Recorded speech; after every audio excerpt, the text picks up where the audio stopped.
Eric Davis with this shot out onto Waveland Avenue, putting the Reds ahead. They never relinquish a lead. Today, the Cubs are hopeful of gaining an even break in this four-game series. It'll be Maddux against Rijo, a good pairing of pitchers. So stay with us on a beautiful afternoon for baseball for all the exciting action.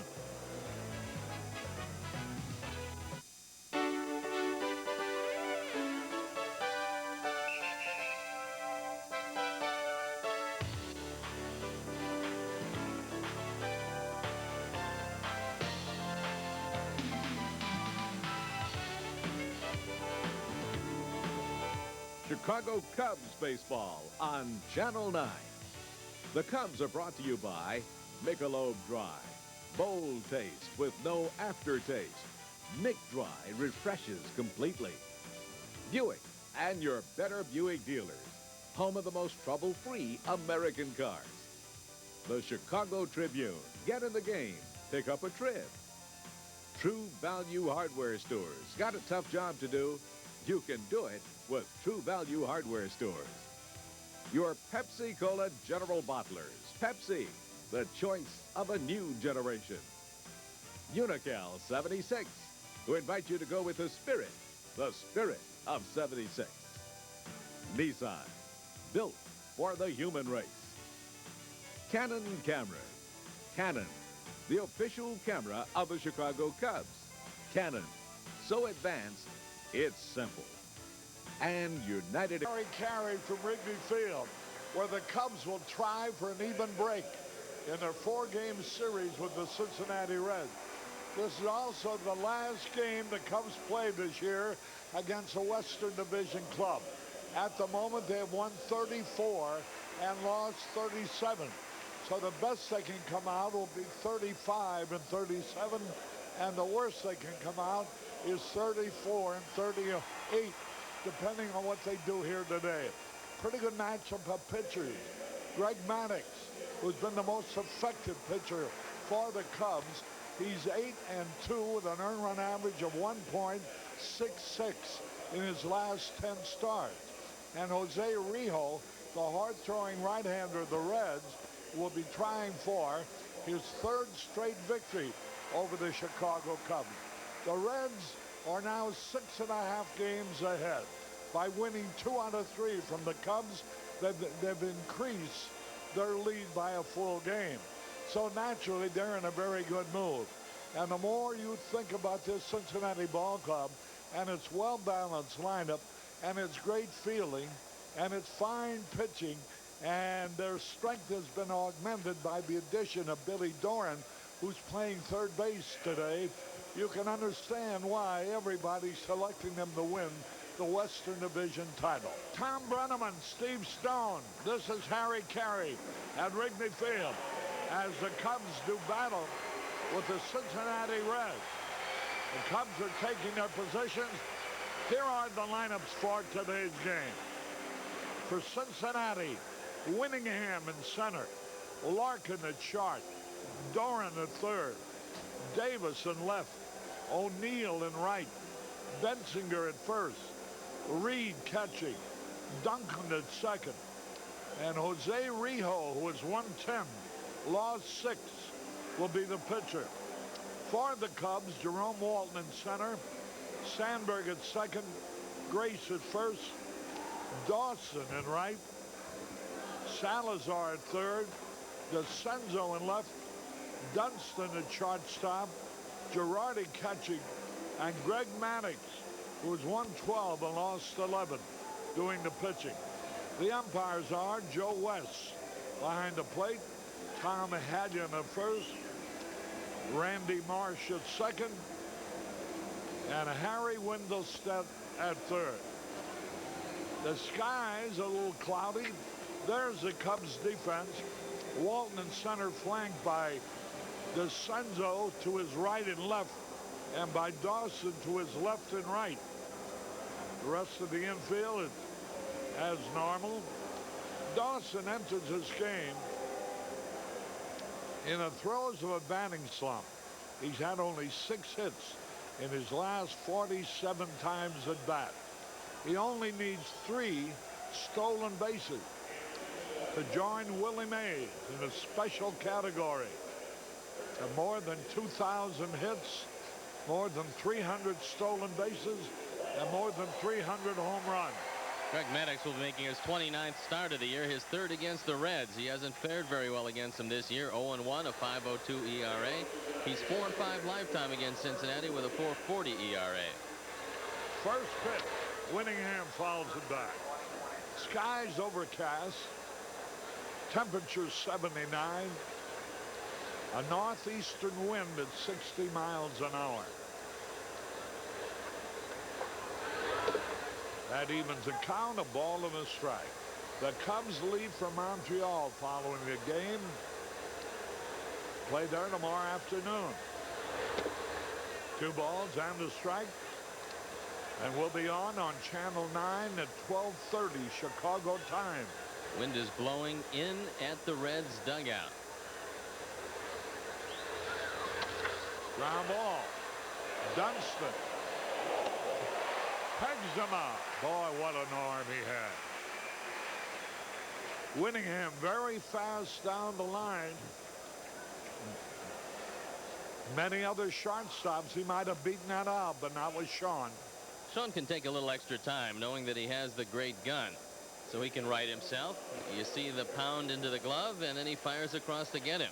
Most shortstops don't have that kind of luxury. They've got to get the ball and get rid of it quickly. 1 man out. Here's Caray Larkin. Pitch goes back to the screen. Birthday greetings to Max Rodriguez. His dad is WGN Technical Director Russ Rodriguez. There's a fastball, a strike call, and the whole WGN crew wishes young Max a happy birthday. 1-1 pitch. A little low. During the course of the young career of Greg Maddux, he is 18 games over 500 at 57-49 with a career ERA of 3.69, and that's not too bad. She's in there, a strike call, 2-2.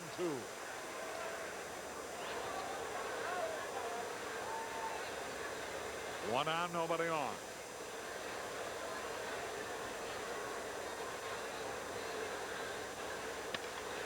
Fouled out of play by the first base coach. Tony Perez showing some quick footwork as he gets out of the way of that one. Tony also the hitting instructor and a great hitter in his day, averaging somewhere around 90 RBIs per year. Pitch outside. Luis Quinones, utility infielder of the Reds, as well as Tony Perez from Puerto Rico, all want to be remembered to family and friends. Larkin walks. And here is Billy Doran. Made his debut with the Reds yesterday, had 1 out of 2. Maddux has put out a pretty good base runner in Barry Larkin. He's stolen 25, been caught only 5 times. There's a log jam at the top with 3 Reds having 25 stolen bases. Doran hitting .268 for the year against the Cub pitching staff with 11 out of 41. Switch hitter. There's a drive deep right field way back against the wall. And now Dawson has trouble picking it up. A double and a run batted in. And the Reds are out in front in a hurry. 1-0. And Billy Doran shows you why they were so anxious to get him. There was no reason for Andre Dawson to try to barehand this ball off the wall, because I don't believe Larkin would have scored. The ball was hit very hard. Watch Andre. He tries to barehand it instead of catching it in his glove. Consequently, the ball gets away, and it goes as an RBI, number 33 for Doran. And he's paying dividends already. As you can see on the replay, he hadn't even reached third base when Dawson fumbled the ball. 1 strike to Eric Davis. Boy, with him showing signs of hitting like he can, they're going to finish up like they started, the Reds. And they have never been out of first place. going to be the from first the time. day the season started. The first time in history when they went to 162 games that anybody has done that if the Reds accomplish it. The 1923 Giants did it in 154 games. Swung, and he fouled it back. Boy, he had a good swing. San Diego leading Philadelphia 5-1 at the end of 2. The Giants over the Mets 3-1 in the bottom of the second. The Dodgers are out in front of Montreal 4-1 at the end of 2. Maddux has a good enough fastball to get inside and strike out Davis up and in. Nunez did not have a good enough fastball yesterday, but Maddux has a little more movement than Nunez did. 1 ball, 2 strikes. High fastball. That evens the count. 2-2. Eric Davis had 3 out of 4 yesterday, including his 18th home run. Ground ball down to Luis Salazar. Holds the runner at second and throws Davis out at first. He hit that one off the handle of his bat. 2 gone, 1 in. Paul O'Neill. There's a showing it to you from the left field camera. Paul O'Neill, 4 out of 14 in this series, hitting .283 with 15 homers. A little bit inside. O'Neill has hit well against the Cubs, .298 this year, with 14 hits and 41 times at bat. 2 of the 14 hits have been homers. Swung and he missed. In the first evens it up. The first inning, the curveball is probably the most difficult pitch to throw because it is a rotation pitch, not a velocity pitch. A pitcher is at his strongest, and so he probably will be throwing the breaking ball a little too hard in the first inning or 2. A little bit inside. 2 balls and a strike. The Red Sox lead Toronto by 6.5. The White Sox gained the game on Oakland yesterday. They're 5.5 back. The Mets moved into first place. They're a half a game ahead of Pittsburgh.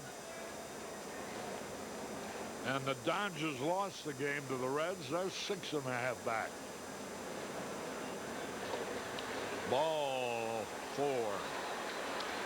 And O'Neill gets a base on balls. That's a second given up by Maddux in this first inning.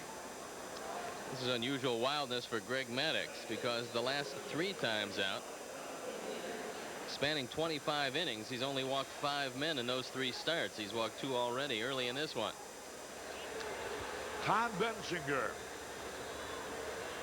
playing first today. Takes the strike. Bensinger has hit .318 against Cub pitching with 7 out of 22. All told, he's batting .258 with 5 homers. Long drive foul. What strikes you about the Cincinnati ball club? No matter who they play, they have good balance up and down the batting order.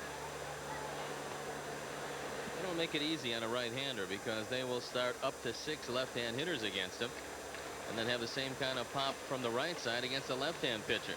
So Lou Piniella has a lot of flexibility with this team. There's a pitch in there called strike 3. Bensinger didn't like it. It caught the inside corner. 1 run, 1 hit, 2 men left. We go in the bottom of the first, 1-0 in favor of the Reds. Harry Caray back at Wrigley Field, and here comes Jerome Walton to lead it off. 1-0. The Reds are out in front.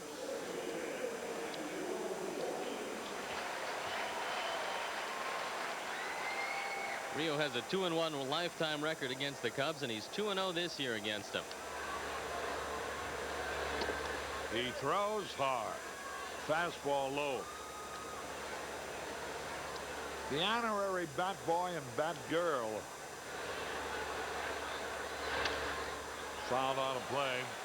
Or today, the bat boy is Drew Meyer.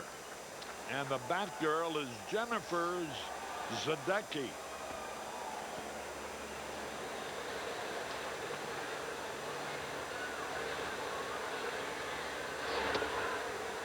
Strike called over the inside corner.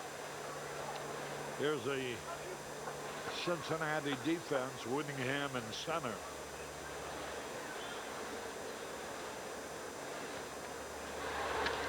We have Benziger playing first, not Hal Morris.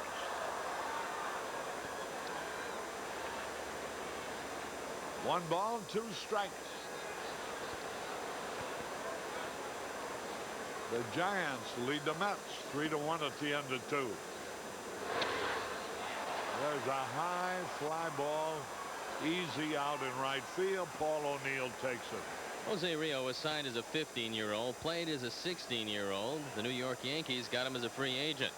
Then he was traded to Oakland with Stan Javier, Jay Howell, Eric Plunk, and Tim Burtsis for Ricky Henderson. Traded over to Cincinnati with Tim Burtsis for Dave Parker. So Rijo has been traded for some pretty good players. And he's been around 10 years, despite the fact that he's still a very young man at 25 years old. Big guy, 6'2", 205 pounds. Throws the ball hard. Here's the pitch. And Sandberg had a healthy cut. Rhino with 31 homers, 80 RBIs, hitting .302. 3 out of 12 in this series. One ball, one strike. If Jose ever needs any pitching tips, all he has to do is go to his father-in-law, Hall of Famer Juan Marichal. Pitches inside. Well, some people don't talk to their father-in-law or to their mother-in-law, but in this case, he is friendly. Lou Piniella, feeling very relaxed these days. Swung and foul-tipped it. Rijo has a fastball, a slider, and he throws a split-finger fastball, and he credits Jose De Leon with giving him some tips in winter ball. They played together in the Dominican Republic at Santo Domingo, and De Leon, who's got a good forkball, took Rijo aside and said, "You need another pitch, young man, and here's what you do." He talked to him about keeping the hands very loose, but the wrist very stiff. And Rijo says it's been a good pitch for him. 2 balls, 2 strikes. High pop fly. The shortstop, Barry Larkin. 2 gone.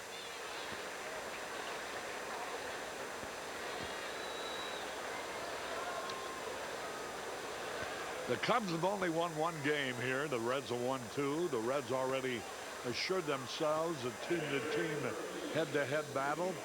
They've won 7 out of 11. This is the last game of the year between these two. Here's Mark Grace. Breaking ball hit the outside corner.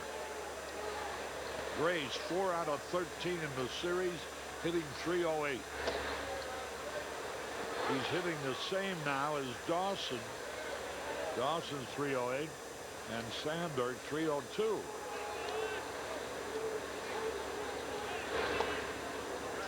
Pitch is low.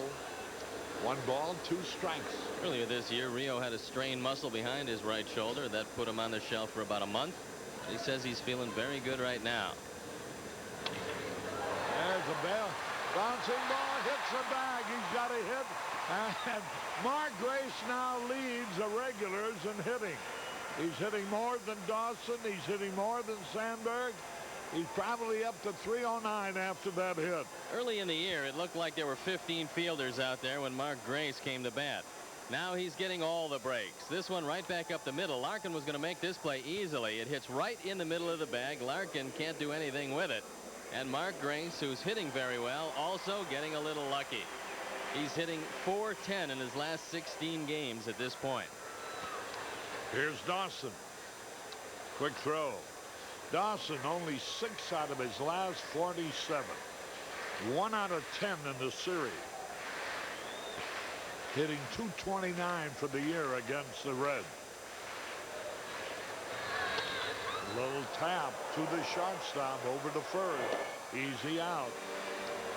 So, one hit. One left at the end of one. 1-0 Cincinnati. Yeah. Harry Caray and Steve Stone, we go in the top of the second. Here is Jeff Reed, 3 out of 8 in the series. He walked a couple of times, scored a couple of runs yesterday. 1-1 the pitch. Ground ball, base hit, right field. Reed singles to right. That brings up Mariano Duncan. Congratulations to Chris McDonough and Hans Schmidt, friends of Jim Cornell, our AD up here, who were married yesterday. Mariano Duncan came up as a shortstop, but he says he doesn't mind playing second base as long as he's playing, and he's got an opportunity this year to show just what a player he's become by putting together a banner year for Lou Piniella and the Reds. Now the pitch to Duncan is in there, a strikeout. Birthday greetings to Ben Bialik.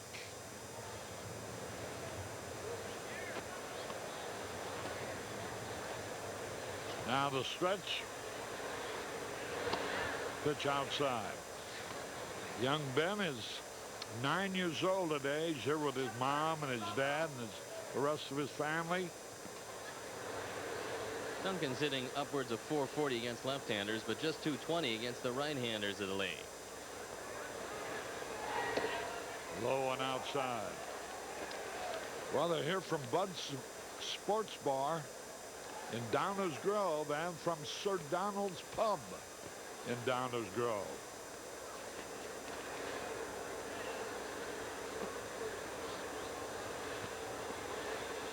Throw to first. Birthday greetings to Sam Battridge from Louise, David, and Maria Battridge. 2 balls and a strike. Swung and he missed. That evens the count. A large group here from Portland, Indiana. And Mike and Janet Taylor from Minonk, Illinois, celebrating their first wedding anniversary here. Let's see if Maddux goes with a hard slider. He's liable to get him away if he does. Struck him out. Duncan goes down swinging. There's an example of Maddux missing his spot by about 3 feet. Watch Girardi. Sets up outside, yet Maddux throws his fastball low and in. He didn't want to throw it there, but he gets it there, and the ball just sinks under the bat of Duncan, who looks completely overmatched in this at bat. Here's Jose Rijo.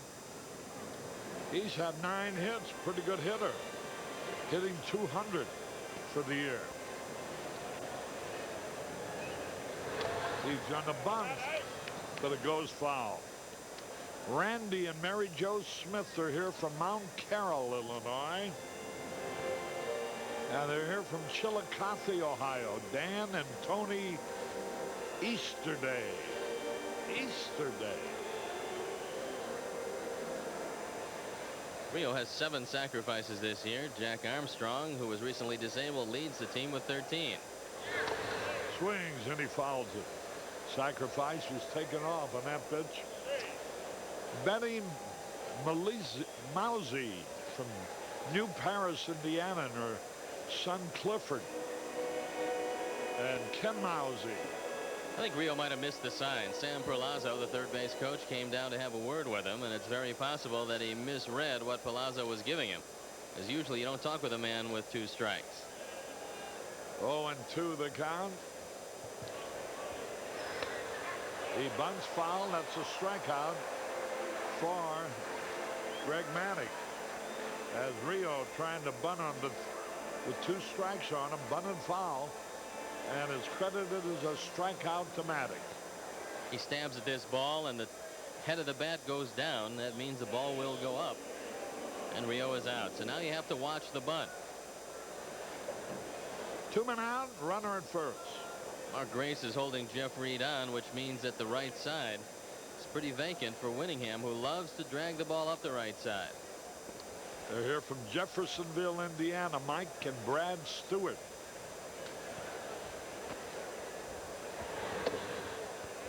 Curveball a little bit inside.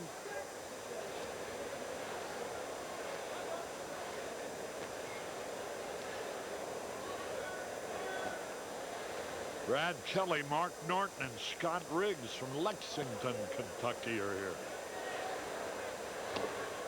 Pitch a little bit low. Who do you like in the Arlington Million, Arnie? What's that? Oh, that's the Greg Gretzky's horse. Oh, yeah. Golden Pheasant.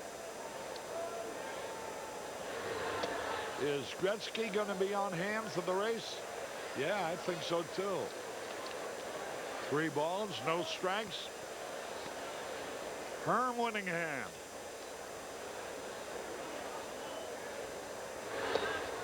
Ball 4. Boy, that's the 3rd man already.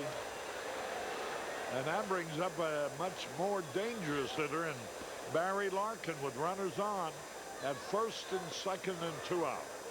Yesterday, a similar situation for Mitch Williams, who walked Jeff Reed on 4 pitches to face Mariano Duncan, who delivered a triple and drove in 2 runs. In this case, Winningham is not an RBI man. Odds are slim that he'd have driven in Reed from first base. Now a base hit will drive in Reed, but the outfield in a couple steps with Larkin up. There's a pitch a little low and outside. Larkin, a good opposite field hitter. He's got that inside out stroke down to perfection. Fouls it back. Tony Perez says that the strongest aspect of Barry Larkin's game is the fact that he can adjust during the course of an at-bat. If he sees a pitcher is working in one way or another, he will adjust to the style of the pitcher. He doesn't go up there with any one thing on his mind that he wants to do. He will adapt, and adaptability is the key in the major leagues. 1 ball, 1 strike. Curveball hit that outside corner. They're here from Springfield, Illinois. Terry and Jolene Fisher. 1 ball, 2 strikes.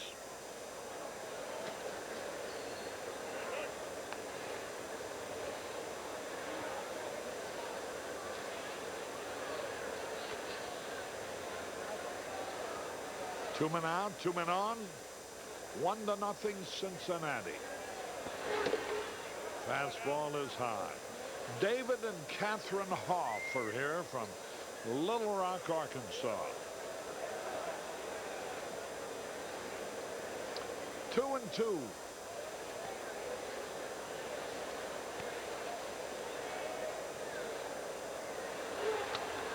Fouled it back. The Giants got 3 in the top of the 1st at Chase Stadium. The Mets came back, got 1. Now the Mets got another one in the 3rd. At the end of 3, the Giants still lead, but only by a run, 3-2. There you see the big 5 for San Diego.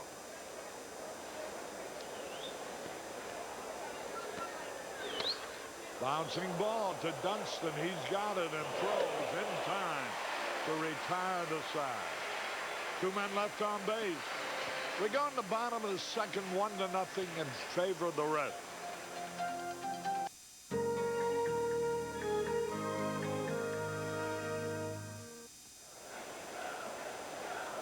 Harry Caray back at Wrigley Field. We go in the bottom of the 2nd. Here's Luis Salazar to lead it off. Hey, our Bud batters. The designated Bud batter winner today is Lynn Thompson from St. Paul, Minnesota. So congratulations are in order. If any Cubs player hits a home run during the 7th, the designated Bud batter earns $100 immediately and shares in a $10,000 bonus pool given out at the end of the year. If no home run is hit during the 7th, but a Cubs player reaches base, the designated Bud batter will receive a Budweiser jacket and baseball cap. So if you're 21 or older, you can send your name, address, and telephone number to Bud Batter's Box.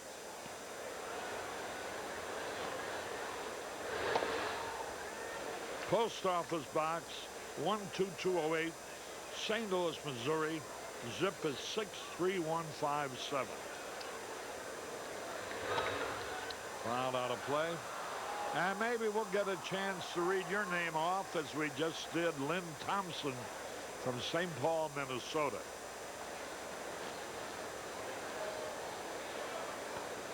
Two on Louis. Salazar lifts a high pop. Foul out of play into the stand. Rio's best year was 1988 when he was 13-8 for the Reds. But the ERAs for the last 2 years have been 339, 239, and 284.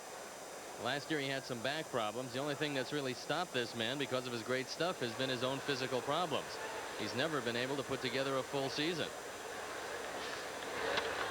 There's a drive and it stays there, but it goes foul into the stand.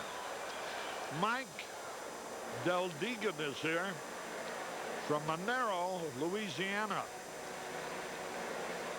And the boys from Scottsburg, Indiana are here.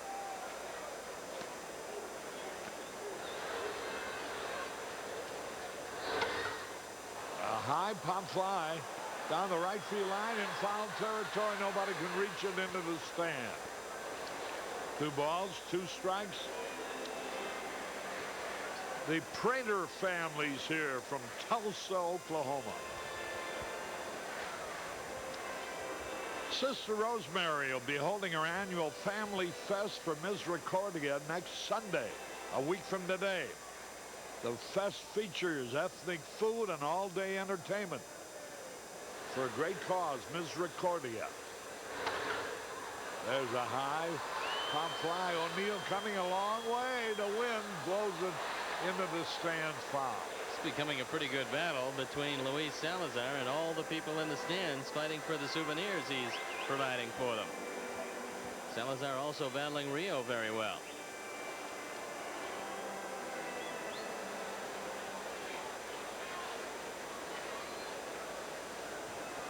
Well, I see that Iowa ball club's had I guess their season is ended today. Salazar. Curveball high. They were left at the post, but they've raised their season's average with a victory last night to 71-73. There's a drive. Fair ball down in the corner. Salazar's around third. The throw might get him. Out at second base. Well, that's the toughest arm in the National League to challenge. Eric Davis, a great throw. A couple things you don't do. One of them is throw bricks at Superman, and the other is to run on Eric Davis. Doesn't matter if he's playing in left field or center field. He gets to the ball quickly with his great speed, and he's got a great arm. Very accurate. Salazar without great speed, challenging him. And Luis comes up a little short. Once again, diving, but he can't get there. That's the second time in the last 2 series we've seen Luis take that dive, only to look like he's going into quicksand. He better readjust that sliding technique. Mariano Duncan made the tag, was waiting for him with the ball. Here's DeCenzo. Popped it up on the first pitch. Mariano Duncan, 2 gone. And that brings up Dunston. Watch the play again. The ball is hitting the left field corner. Davis throws a perfect strike on 1 hop.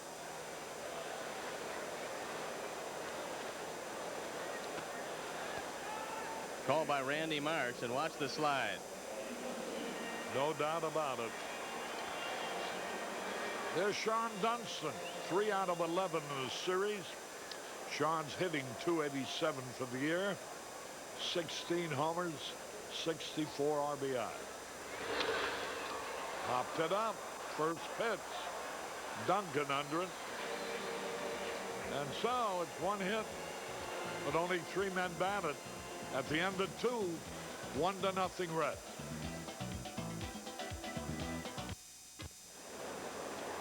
Harry Caray and Steve Stone at Wrigley Field. Here's Billy Doran, who's double to right, accounted for the only run. 1-0 Reds.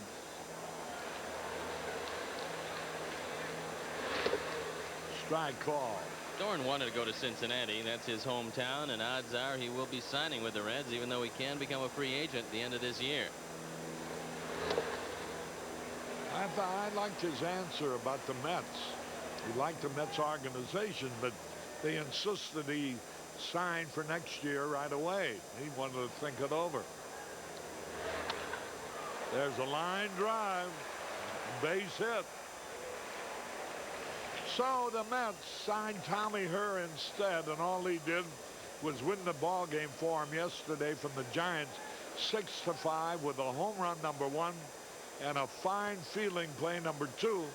They were conceding the tying run. The infield was playing back.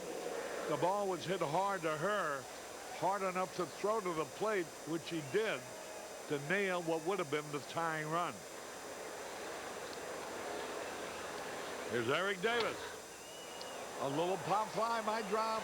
Here comes Sandberg, can't reach it. There goes a runner to third base.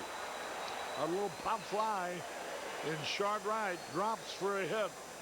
Runners first and third and nobody out. That was a great base running play by Billy Dorn. Being a second baseman, he realized where Sandberg was playing and where he could get to. And right here, he decides that Sandberg can't get to the ball. So Dorn took off, made it to third easily. Rhino giving it his best shot, but heads up base running, and the Reds have runners at the corners and nobody out. And here is Paul O'Neill. The infield's playing back. Strike call.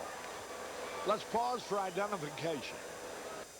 This is WGN-TV, America's #1 sports station. 1 strike and nothing.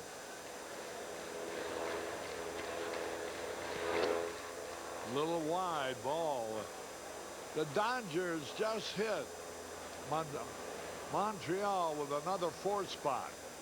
And they lead in Montreal 8-1 in the 4th.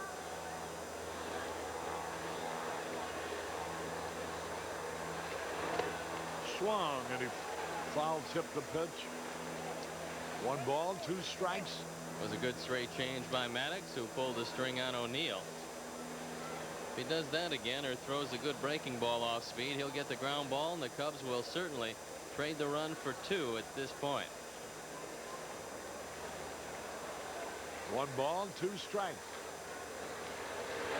Struck him out. Oh, there's a big strikeout. And now he's got Todd Bensinger coming up, who he fanned in the 1st. But he's another left-handed hitter.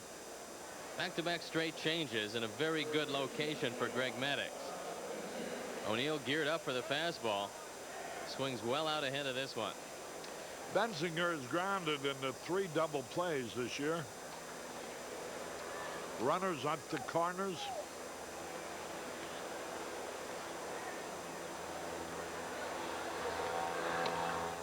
A tap foul down the first baseline. If this were a healthy Eric Davis, no doubt he would be going. He's stolen 13 bases. He's been caught 3 times. But he was taking lead off that time like he wasn't going to go at all. He's had some knee problems. If Lou Piniella thinks that he's feeling pretty good, he would like to stay out of 2 in this situation, and Davis will probably be going. If not, they'll keep the hole open on the right side and leave him right there. 0-1 the count.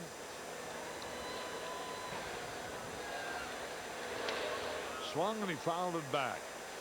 Former Cub Joe Carter, now playing for San Diego, doubled in the 5th inning. It was his 1,000th career hit. Boy, he's got a long way to hit 3,000. Strawberry, we believe he got his 1,000th yesterday. There's the ball driven right to. Safe, and base hit, and the run is in. Hopefully Maddux is okay. That was a shot right back up the middle. And Maddux can't believe that Tom Hallion called him safe. Maddux took a rocket, fortunately off the left hand, and John Fierro and Don Zimmer now out to talk with him. The run scored. Boy, he was really hit on that, on the gloved hand. Watch his rocket. Maddux has fast hands, and he's able to get the glove up and move his head out of the way at the last instant. But watch the way he throws the ball now. He makes a 360 turn. I wondered if he had to do that. And it looked as if he got him.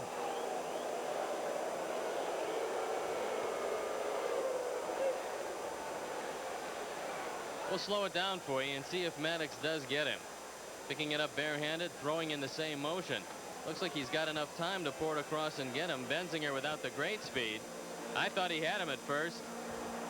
And it's a close call, but Hallion gives the benefit of the doubt to Benzinger, who drives in his 45th run of the year.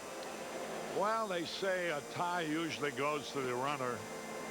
And in that case, it looked like it might have been a tie. Well, it's 2-0 now in favor of the Reds, as Benzinger lined a single off Greg Maddux's glove.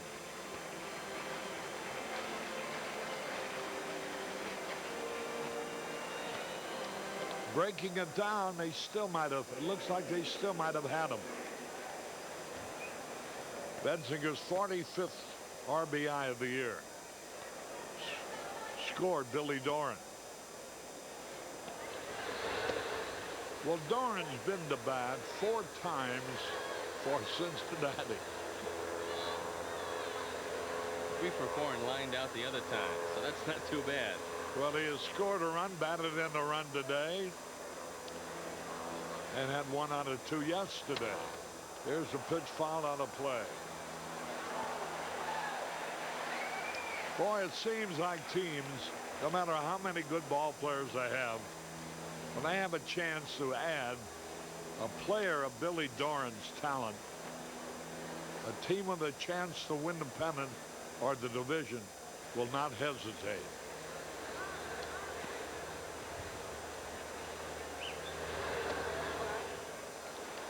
Two balls and the strike. 2-0.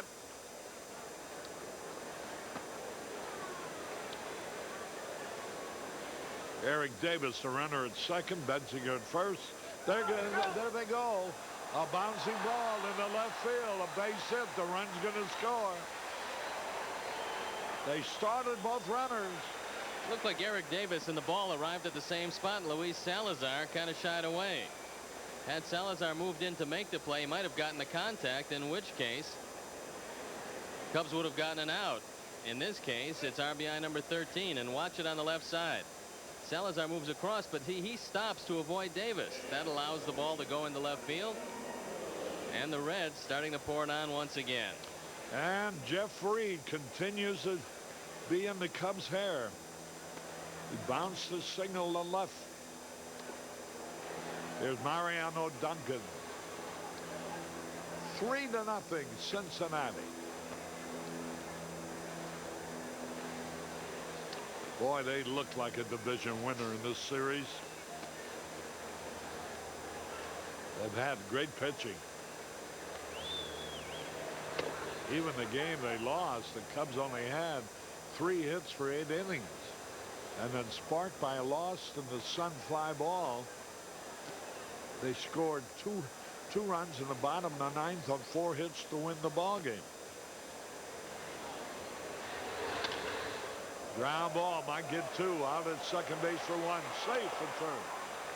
Mariano Duncan very fast. Johnny Bench, the Hall of Famer who now broadcasts Reds game, was talking about this ball club in relationship to the Big Red Machine. What he was saying about that is, if the Big Red Machine would have had this pitching staff, they might not have lost too many games. As it was, they were a potent team, but their pitching was nowhere near the caliber of the pitching that the Reds have now. So Benzinger is at third. Duncan is at first. Rijo hits a ground ball to Salazar over to first to retire the side. 2-run score at the end of 2.5. The Reds lead 3-0.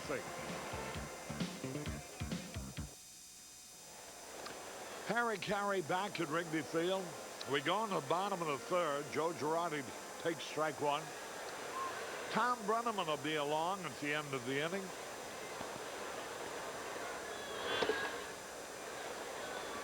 Cubs made only 4 hits. And getting beat 8-1 yesterday. There's a strike call.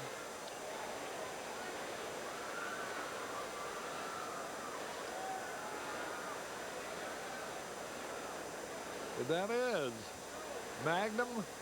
Tom Selleck without a mustache. Doesn't look like himself. A bouncing ball up the middle. Tough play. It goes for an infield hit. Girardi tapped one slowly that bounced over Rijo's head. Joe Girardi's got better than average speed for a catcher, and Larkin realized that he had to come get this ball, a do-or-die short hop. Once it gets over the head of Rijo, it becomes a very difficult play, and Larkin can't get to it.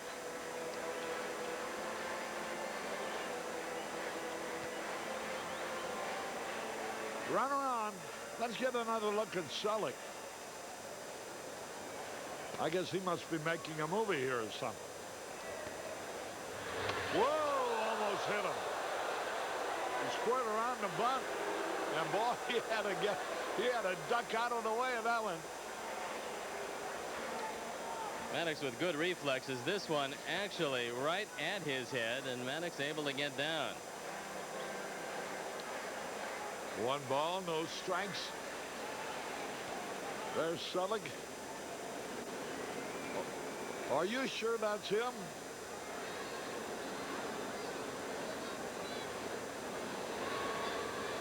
Quick throw, runner back. He looks better with the mustache. Doesn't look like himself. Scoring a good hand. There goes the runner. Fouled out of play. Better than that Detroit Tigers cap he used to wear on Magnum all the time. Who's he with?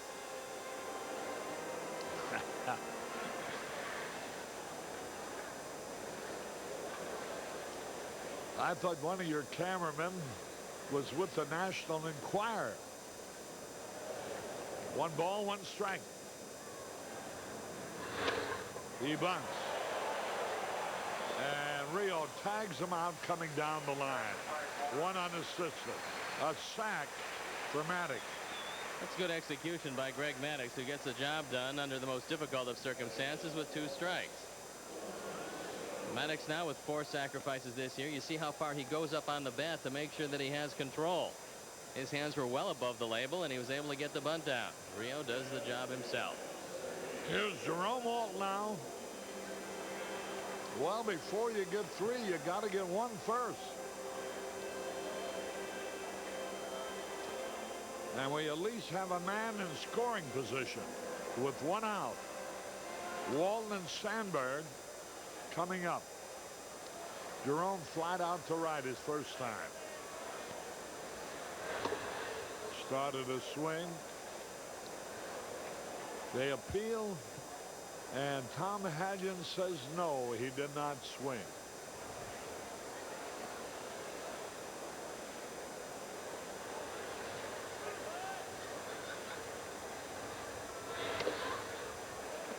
Fastball outside, ball 2. 3-0 in favor of the Reds.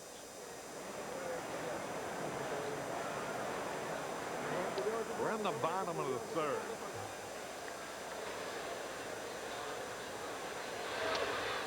Ball 3. 3 balls, no strikes.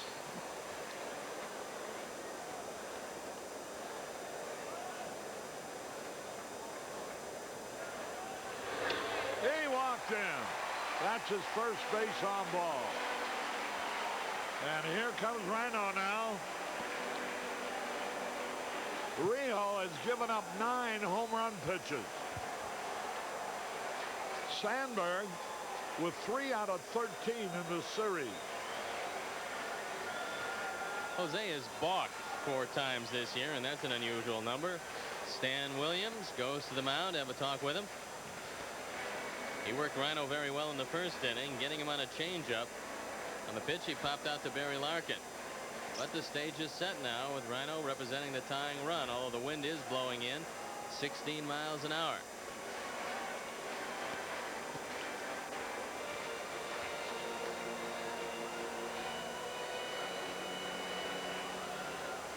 So Stan Williams trots off the field. Runners are on at first and second.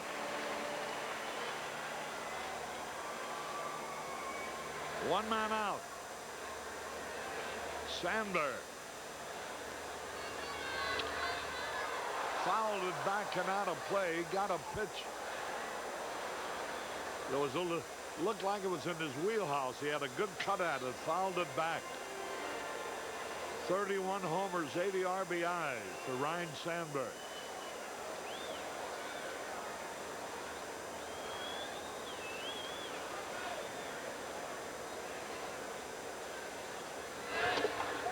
Started to swing. They appeal, and this time Tom Hanyon said he did swing. So he is in the hole. There's Zimmer. Looks like he might have gone around, and Tom Hanyon thought he did. 0-2 the count. Struck him out. Sandberg goes down swinging. That's a first strikeout for Rijo. Rhino swung at a pitch well out of the strike zone. That one high and away. It looked like pretty good movement from Rijo. Here's Mark Grace as one of the 3 hits given up by Rijo.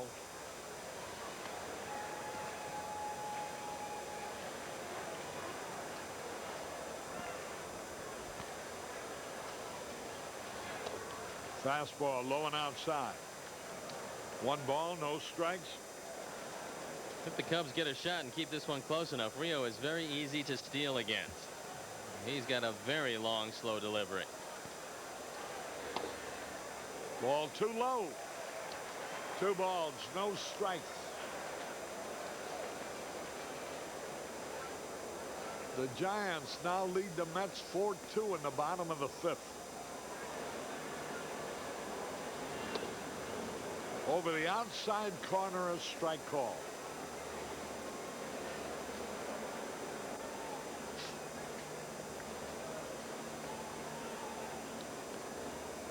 Mark Grace.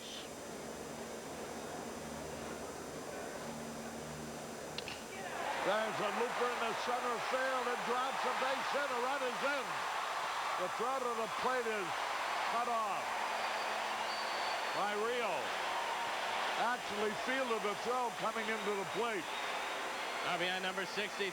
Mark Grace doesn't hit this ball hard, but he's got the magic wand going once again. Grace up to right around 312 now as Joe Girardi comes pumping home, and the Cubs with a 2-run deficit. And here's a man, boy, you keep waiting for him to bat his way out of it. He's 6 out of his last 48. And he is due. 3-1 ball game.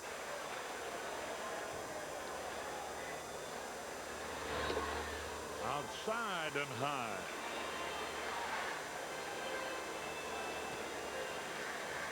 The Hawk, Andre Dawson, a big 8 on his back. It was base hit number 150 for Mark Grace. 1 ball, no strikes.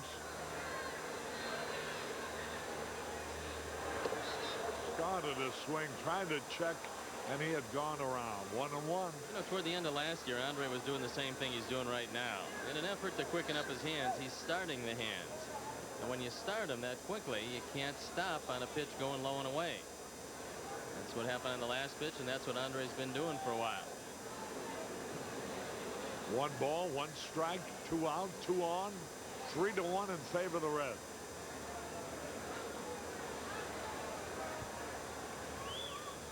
Into the wild pitch, the runners advance to second and third.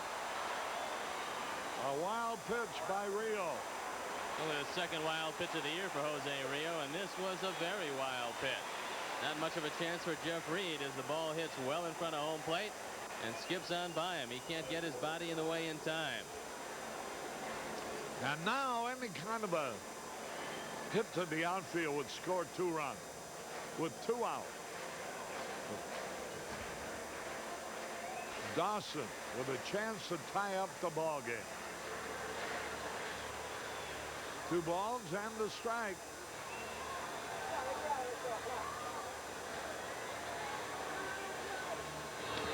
Swung and he missed. Or did he foul tip it?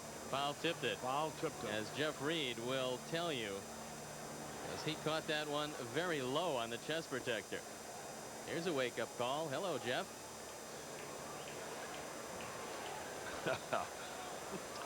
2 balls, 2 strikes.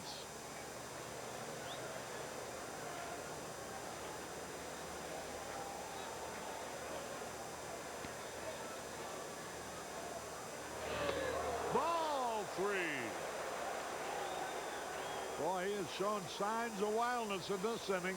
Apparently, he can be rattled. Bullpen up and going for Cincinnati. Scott Scudder throwing in the pen. Lou Piniella hasn't been quite as patient with his starters as we get down to the real pennant race. 3 balls, 2 strikes. A half swing and he fouled it off.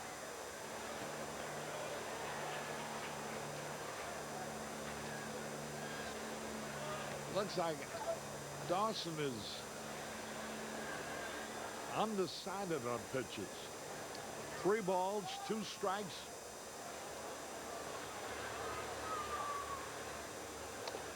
Struck him out. So the Cubs get 1-run lead. The 2 men would have tied it on base. Caray from Wrigley Field, where at the end of 3, the Reds lead 3-1.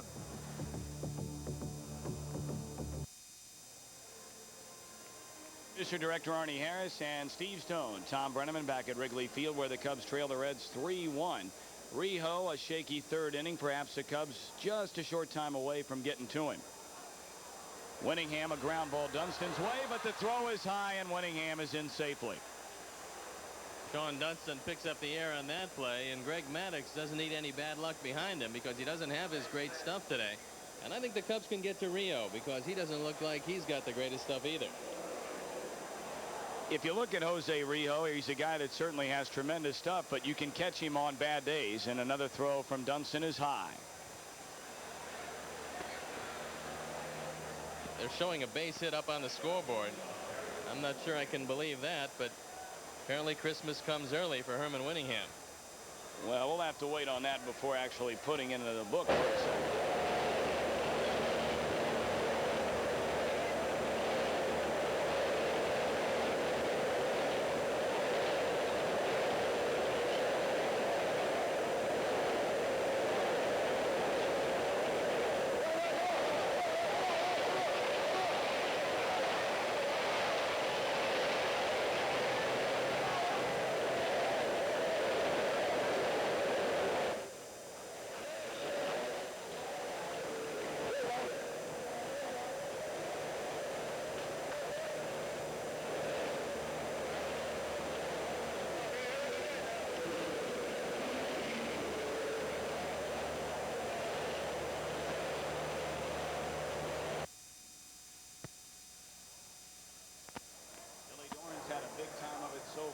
Today, his first RBI while wearing a Reds uniform, a double to score Larkin in the 1st inning.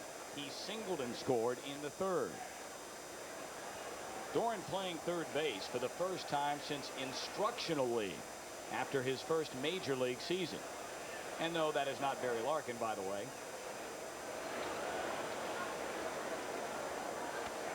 Winningham at 2nd with good speed. That's one of the things that Lou Piniella said when they acquired Bill Doran, is the fact that even if he doesn't play every day at first, he can still spell Chris Sabo at 3rd. He can certainly spell Mariano Duncan at 2nd base. And if they want to, they can rest Barry Larkin by moving Duncan into shortstop because that's his natural position. 1 ball and 1 strike. Swing and a miss. 1-2 to count on Billy Doran. Waiting on deck, left fielder Eric Davis. Reds are in front 3-1. We're in the fourth.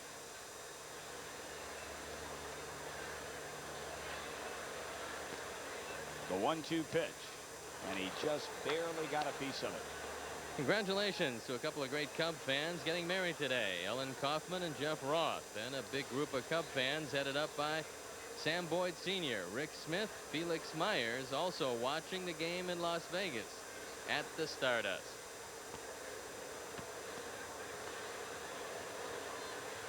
Winningham at second base.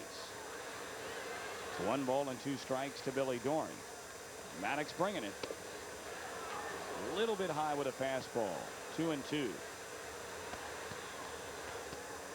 Reds have been a .500 team since getting off to that remarkable 33-12 start.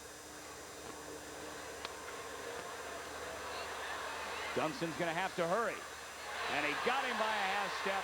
Doran thought he was safe. Winningham advances to third. Greg Maddux is diving all over the place. He makes a dive for this ball. You don't see many pitchers do this, especially on a little chopper in the infield. Dunston has got to pour it across, and he gets it there just in time. Tom Hellions had a few close calls at first base. This is one of the closer plays he's had to deal with. A little bit of work left to go. Here's Eric Davis. 1 for 2, singled and scored in the third inning. And that hit him. Davis looking out at Maddux. Perhaps a little retaliation for the throw at Jose Rijo delivered to Maddux up above his head. And now Davis having a few words for somebody. The home plate umpire Country Joe West stepping in between, and Girardi keeping pace with Davis down the first base line. Well, if Eric's going to get to Maddux, he's got some big men to get through. First Joe West and then Joe Girardi. Tony Perez now and Lou Piniella coming out to have a word with him. That fastball up and in. Rio had a couple of fastballs up and in last inning. To this point, no warnings issued, but Joe West is out to the mound to talk with Joe Girardi. And now we'll see if Maddux will indeed be given a warning. And I think he might be. If he comes across toward Don Zimmer in the dugout, I think he will be given a warning. Well, let's see if they ask for Zim to come out of the dugout. Yep. That's the warning. And that'll mean that Lou Piniella and Jose Rio are also warned, which means any retaliation on the part of Rio will mean automatic ejection, not only for Rio, but for Lou Piniella. Well, Rijo came awfully close to Maddux. And Maddux went right back after the best Reds player in Davis. And you'll see that happen more times than not, rather than hit the pitcher. Not saying necessarily he intentionally tried to do it, but you will see the team's best player more times than not get hit. O'Neill fouls it out of play. He's 0 for 1 as walked-in fan. We'd like to thank the folks from Kaufman's Deli, who not only set up a tray for everybody in the press room today, but also sent one to Arnie Harris in the truck. That air-conditioned, beautifully comforted truck that Arnie works out of. The air-conditioned, comfortable truck probably smells like a deli right about now. Just about like one. Another roller third base side. Maddux bare hands, and Grace digs it out. What a play on both ends. No runs, a hit, 2 men left, middle of the fourth, 3-1 Cincinnati.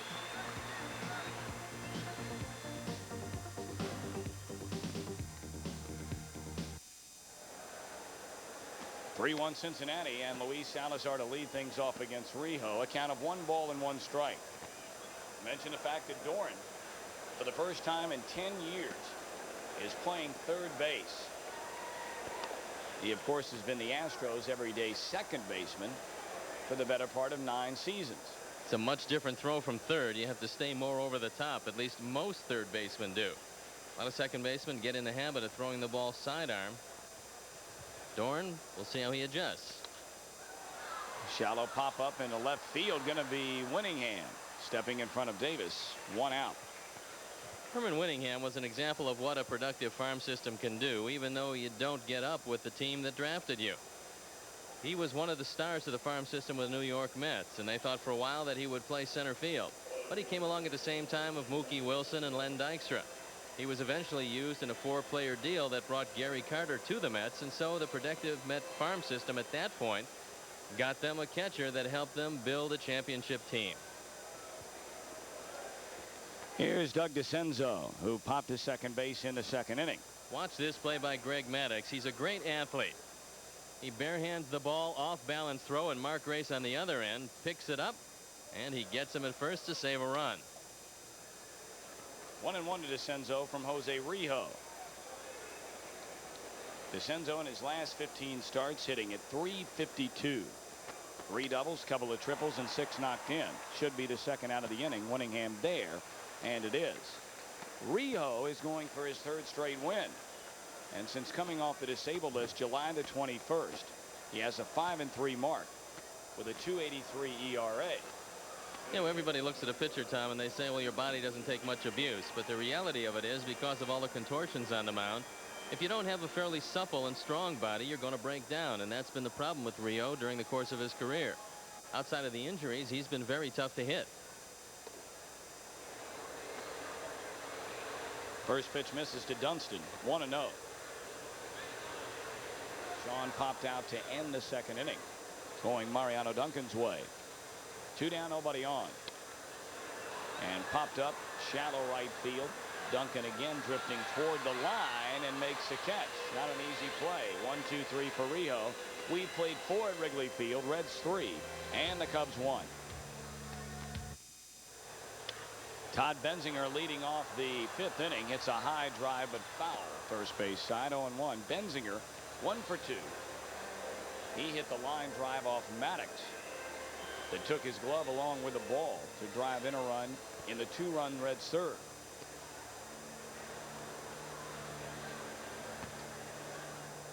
How about that combination? Tom Selleck on the left, and Elvis has made a triumphant return to Wrigley Field on the right. Well, we had heard all the rumors of the fact that he was still with us. At least his sideburns made it. Well, you know, he's been spotted a number of times at a Burger King in Kalamazoo, Michigan. And Kalamazoo's not a far trek from Chicago, so here he is. Cy Oko of Liberty Buick on hand today, as is Larry Marquardt of Marquardt Buick.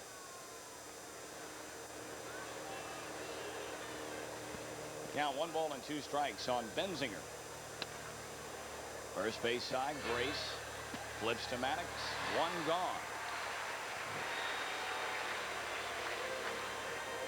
Early in Greg Maddux' career, when he would get in trouble early in the game, like most young pitchers, he couldn't turn off the opposition. But as he's gotten more experience, he can go through a couple of rough innings, right himself, and that's why a manager will go with you longer. Don Zimmer realizes that he's got good enough stuff to probably hold the Reds right there. A lot of pitchers can't do that. If you touch them up early, they continue to struggle throughout the course of the game. Jeff Reed, perfect 2 for 2, a pair of singles, including an RBI single in the 3rd inning. Joe Oliver will go back into the Reds lineup beginning tomorrow. A brief 2-game series against Atlanta, where the Reds will face a pair of left-handers. Maddux ahead 0-2. And then Cincinnati goes to San Francisco for 2. And next weekend, a showdown at Dodger Stadium in Los Angeles. 3 games. And the Dodgers are rolling today, to say the least. They're making life miserable for Montreal. 12-2 Dodgers. Cal Daniels has hit 2 home runs in that game to give him 21 on the year. And a bad bounce over the head of Dunston. It looked like it got the cut between the grass and the dirt. That's exactly what happened, as it took a hop over the head of Sean. So Reed, a little like Mark Grace, got the magic wand going today. The high hop, and Reed is 3 for 3.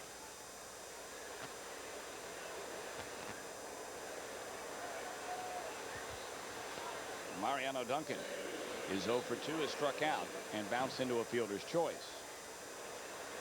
Lou Piniella. He's trying to lead a team to do something that has not been done in a 162-game schedule in the National League.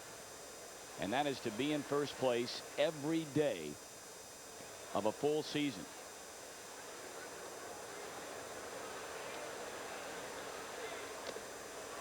One ball and 1 strike. In fact, we talked about it earlier, Tom, but you have to go back to 1923 with the New York Giants to find a team in 154 games that led from start to finish. Though it doesn't seem possible, it's a very difficult thing to do.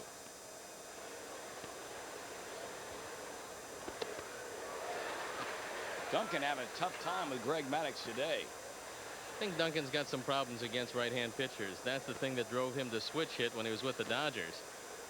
But coming here now, he's terrorizing all the left-handers, and that's where Bill Dorn fits in perfectly because he's a stronger hitter from the left side. 1 ball and 2 strikes, and Maddux a little bit low and away. Count even 2-2. Rick Sutcliffe will pitch again tomorrow afternoon in Montreal, and he'll be opposed by rookie Howard Farmer. That is a 12:30 start.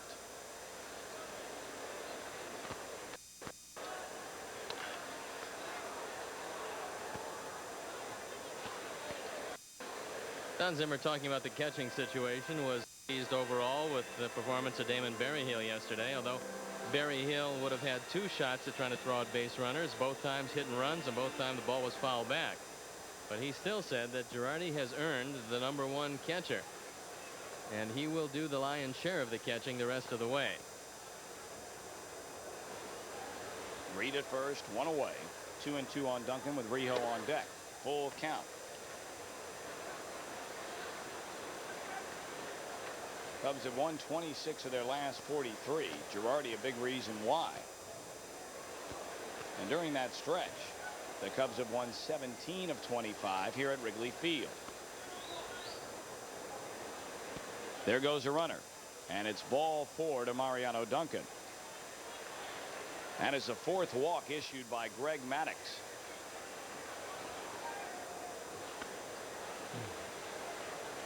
Hector Villanueva now getting up, going down to the bullpen, which would lead you to believe that Don Zimmer will get somebody up.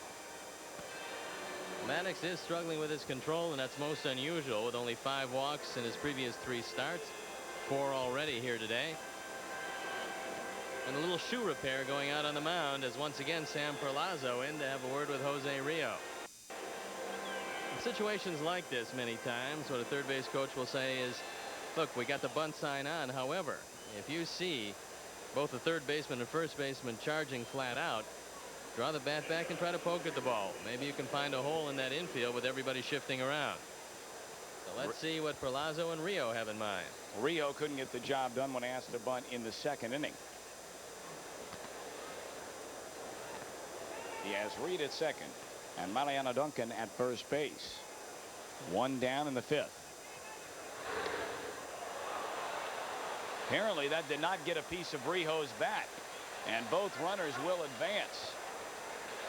Maddux having all kinds of problems in the control department. That'll go as a pass ball. And now a different situation. Girardi reaches up and has the ball hit off the end of his glove. This is a catch he probably should have made, but he didn't.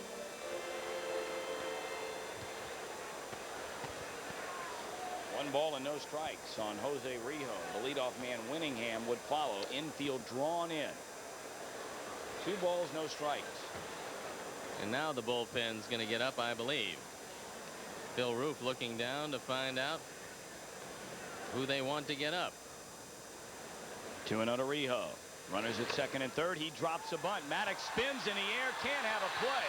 And they will get Rijo at first base. So give Rijo his 2nd run knocked in on the season with his sacrifice squeeze. And it's now 4-1 Reds. Very well executed and well conceived by the Reds. Maddux whirling around, cannot have the play at the plate. Sandberg there just ahead of Rijo. And timing is everything on that play. In that case, Reed did not tip it off. He came late, and Maddux with nothing to do but go to first. A whirling dervish, as it were. Winningham Sandberg's way should end the inning, and it does.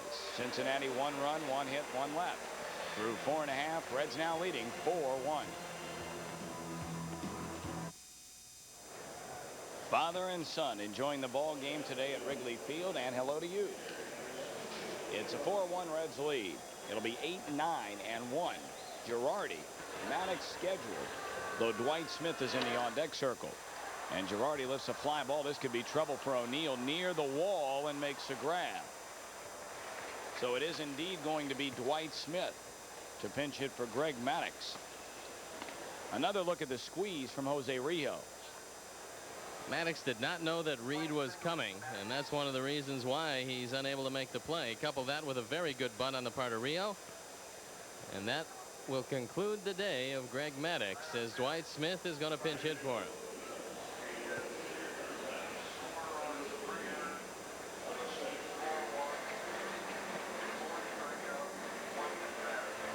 Dwight Smith, you see his pinch hitting numbers this season. Overall a .261 batter, 5 homers, 18 knocked in. And Rijo a fastball at the knees, a called strike.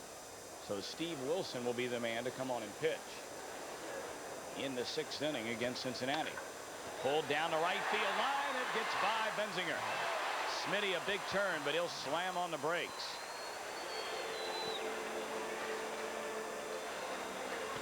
Fifth hit for the Cubs against Rijo. Dwight Smith pulls one. He gets a fastball and drives it down the line, and Smitty's been unable to pull the ball of late. But here he gets the benefit of a very hard hit ball past the diving Benzinger, and the Cubs have a man on.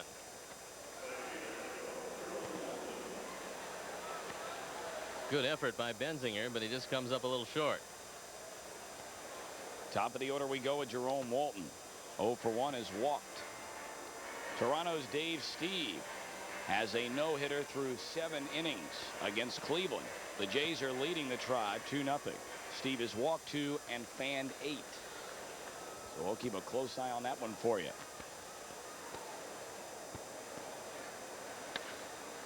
Benzinger to Larkin. The relay throw, and that's a double play to end the 5th inning. No runs a hit, nobody left. Reds are still leading 4-1.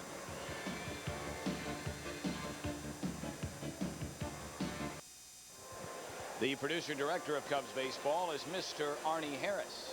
And with Cy Young Award winner Steve Stone, I'm Tom Brenneman back at Wrigley Field, where the Reds are in front of the Cubs 4-1. Steve Wilson now on the pitch in relief of Greg Maddux. Steve Wilson comes in with a record of 4-7, an ERA of 4.49, on for the 37th time. 12 of those appearances starts. In 114 in the 3rd innings, he's given up 15 home runs, and he leads the team in that department. He's walked just 34. And there's his career numbers against the Reds. They're not too impressive. Wilson pitched in the first game of this series, a 1/3 of an inning. Surrendered a couple of base hits and 2 earned runs. This copyrighted telecast is presented by the authority of the Chicago National League Ball Club, which has the right of approval of the announcers and is intended solely for the private, non-commercial use of our audience. Any publication, reproduction, retransmission, or other use of the pictures, descriptions, and accounts of this game without the express written consent of the Chicago National League Ball Club is prohibited. It'll be Barry Larkin, Bill Doran, and Eric Davis against Wilson in the 6th inning.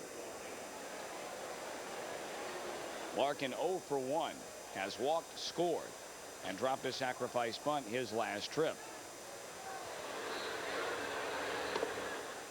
A little bit low from Wilson, ball 1. Larkin, one of the steadiest players in the league. And chances are, if you ask most managers to pick about a handful of players they'd like to build a team around, Larkin's name would be right near the top of the list. One of the reasons why he's so valuable is he seems to have a grasp of how you play the game in all situations. And that's all you can really ask. 2 balls and 1 strike.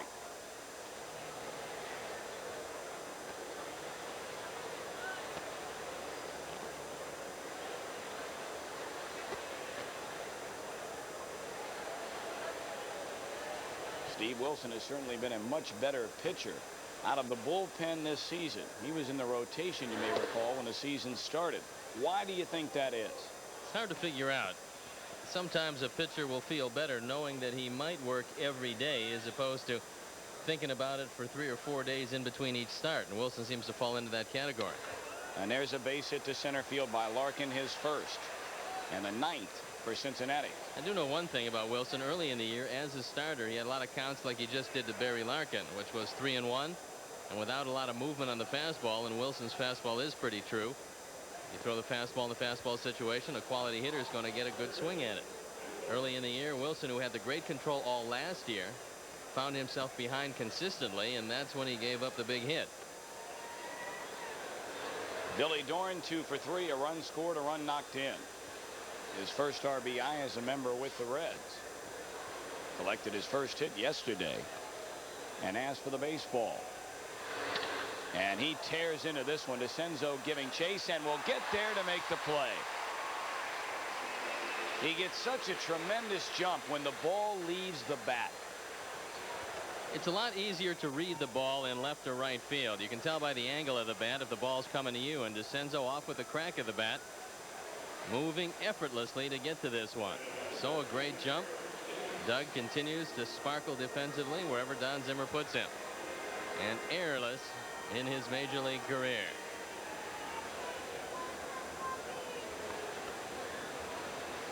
Eric Davis received some boos from the crowd here at Wrigley Field. He was hit by a pitch his last trip after collecting a single in the third inning and later scoring.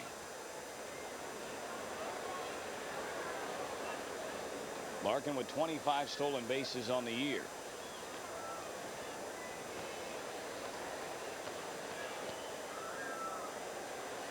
Saw where the story came over the wire today that Bill White, the National League president, is considering resigning unless Fay Vincent, the baseball commissioner, as Davis singles into left field, takes his side in the dispute with Country Joe West, and more importantly, with the chief of the umpires, Richie Phillips. Well, this is one of the first times that the league president has ever gone against the umpire and the umpires union. The situation with Joe West, it involved a fight with the Dodgers and Phillies in which Joe got in the middle of, was acting as a peacemaker, and Bill White felt that he was a little too aggressive in his peacemaking efforts. He threw Pat Combs, I believe, on the ground, trying to get everybody off the pile, and Bill White said that now Joe can't get involved with anything. He just has to stay away. So the umpires weren't very happy with at least that part of the decision. O'Neill hits a drive to deep right field. Dawson watches it go off the wall. Larkin rounding third. Davis will be held up. O'Neill with a run scoring double, and now it's 5-1 Cincinnati as O'Neill collects his 67th run batted in.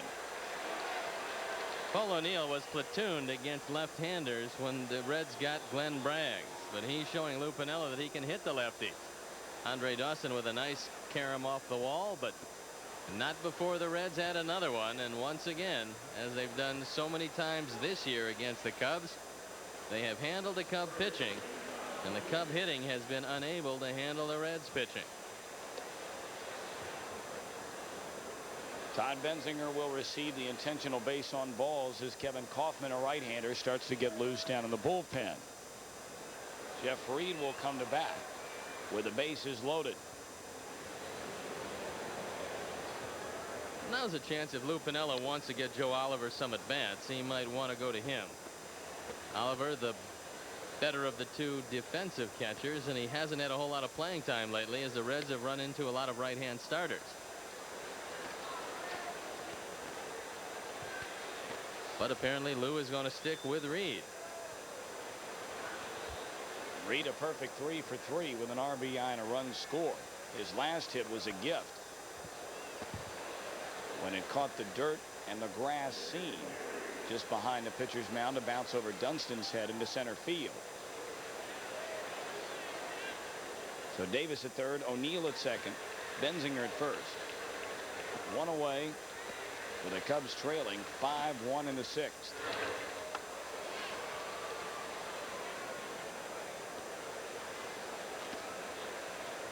It's been a strange season in the National League. Only two teams rather, in the Western Division have winning records against the Eastern Division. And the Cubs one of 3 teams in the East to have a losing record against the teams in the West.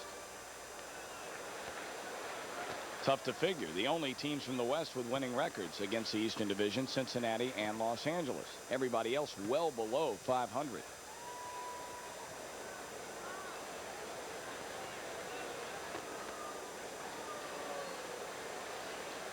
Bases loaded, one away. 0-1 pitch, and Reed can't get it. Let's pause for station identification. This is the Chicago Cubs television network. This is WGN-TV, America's #1 sports station. Reds 5, Cubs 1. Bases loaded, 6th inning, 1 out. 0-2 to Jeff Reed.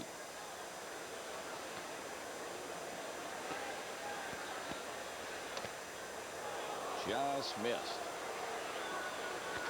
Many times Wilson will drop down sidearm on the left-handers, and Reed hasn't seen many left-handers this year, so it might not be a bad opportunity to break that out here and get the strikeout. Wilson needs a K in the worst sort of way. Girardi setting up outside. There's a sidearm delivery and gets him looking.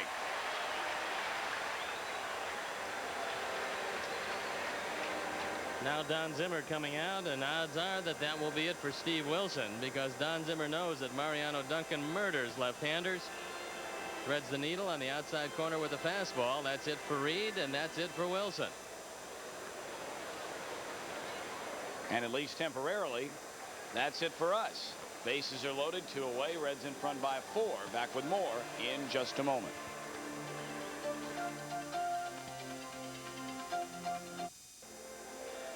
Hey, Cub fans, join the Chicago Cubs for the biggest off-season fan event in all of baseball. It's the 6th annual Cubs convention sponsored by Pepsi-Cola at the Chicago Hilton and Towers, January 25th through the 27th. There's going to be autograph and photo session with Cub players, coaches, and former Cub greats. Question and answer seminars with players and management, batting cages, pitching clinics, and much more. For more information on attending this fun-filled weekend, call the Chicago Cubs Convention hotline at 312-427-CUBS. That's 312-427-CUBS. Last year's event was a sellout, so make your reservations for the 6th annual Cubs Convention today. You know, Stoney, your appearance is always a highlight at that Cubs convention every year. And I know many are looking forward to that in 1991. Oh, it's going to be great. I just love January in Chicago. February, it's always very nice. As Kevin Kaufman comes in with the bases loaded. Ball 1 to Mariano Duncan, who's hitless in 2 trips, has also drawn a walk. Benzinger at first, O'Neill at second, with Eric Davis at third. Kaufman working out of his windup, and it's 1-1 on Duncan.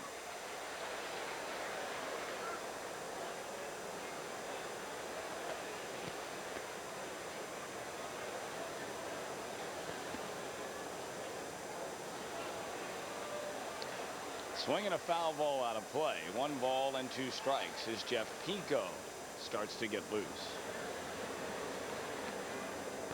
Reds with 1 in the first, 2 in the third. Cubs had a run in the bottom half of the 3rd inning. Cincinnati 1 more in the 5th and 1 so far in the 6th. Kaufman looking for the strikeout, and he gets it. So Kaufman comes in, faces 1 batter, and whiffs Mariano Duncan.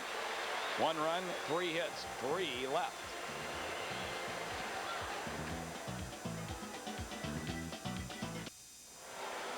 Cubs need some base runners and perhaps a long ball, trailing by 4 as we go to the bottom of the 6th. Sandberg is 0 for 2, has popped up to Larkin and struck out. Rijo has allowed the Cubs 1 run, 5 base hits. He struck out 2 and has walked only 1. This is really a golden opportunity for Kevin Kaufman, because Jim Fry has made no secret of the fact that he wants to shore up his bullpen next year. Kaufman's always had good enough stuff, just an inability to throw strikes. If he can throw strikes and have a good outing or 2 the rest of the way, might help him next spring. Rijo strikes out Sandberg for the 2nd time. Kaufman pitched a pretty good ball game in the series opener. You mentioned that he played a big role in that game when he came in, considering the Cubs were only trailing by 2 runs.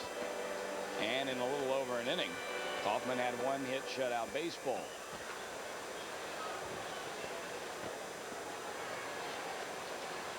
Rijo's 3rd strikeout, and here's Mark Grace. Grace an RBI single in the 3rd after collecting an infield hit in the 1st.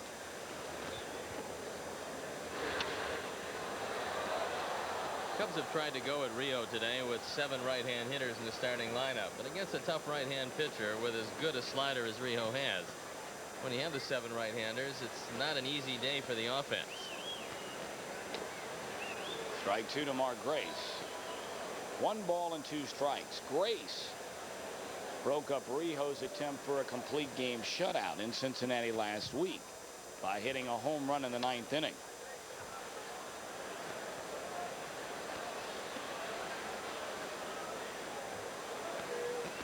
Outfield very shallow for Mark and around toward left center. Big hole down the line and a big hole in right center. Off the end of the bat, still 1-2 to Grace. Dawson waiting on deck. There once again is an example of a good hitter in a streak, just fouling off a very tough pitch. Mark Grace left the bat in the strike zone and was able to stay alive. 1 ball, 2 strike pitch. 2-2. The lights are on here at Wrigley Field. We haven't seen him in a while. That's a good sign. Back to an overcast day. Grace a liner to left field. Davis can't get it. Grace on his way to second base.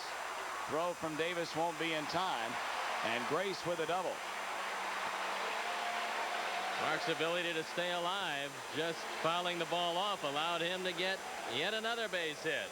An excellent effort by Eric Davis in left field. He makes the dive, but has the ball hit off the glove and bound away. Mark Grace is now hitting .313 with his 3 for 3 today. Well, the news is in. Dave Steve of the Toronto Blue Jays has pitched a no-hitter today against the Cleveland Indians. I believe that sets the all-time record for no-hitters, doesn't it? Yes, it does. Yes, indeed it does. The year of the no-hitter. Here's the 0-1 pitch to Dawson, fouled out of play. Well, in the 9th inning, pinch hitter Chris James flew out to left. Candy Maldonado struck out for the 2nd out.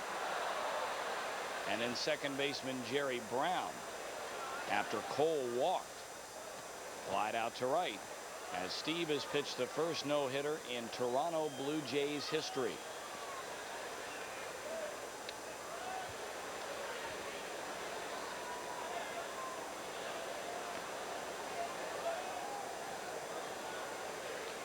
Here it's a 5-1 Cincinnati lead.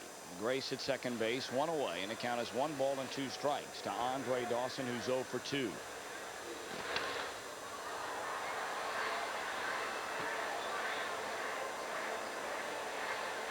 Going hitless in this game so far. Dawson now 6 hits, Steve, in his last 49 at bats.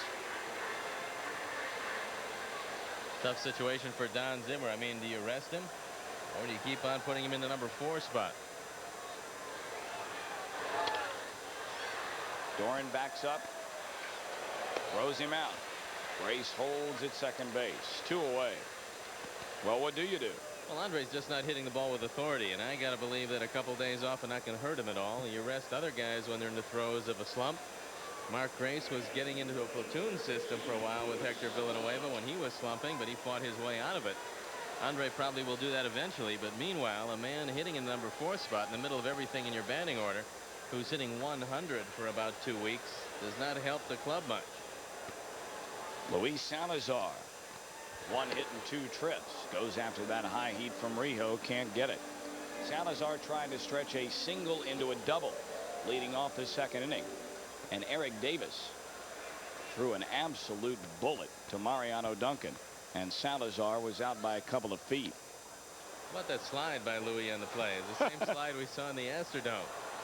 That head first slide where he sticks like a nice wedge shot into a wet green. That was the Ron Santos slide. Right. They had a great picture of Ronnie diving in, coming up a little short with his legs flying up in the air. Louis got that one down. To use your phrase, a dirt burger, a face burger.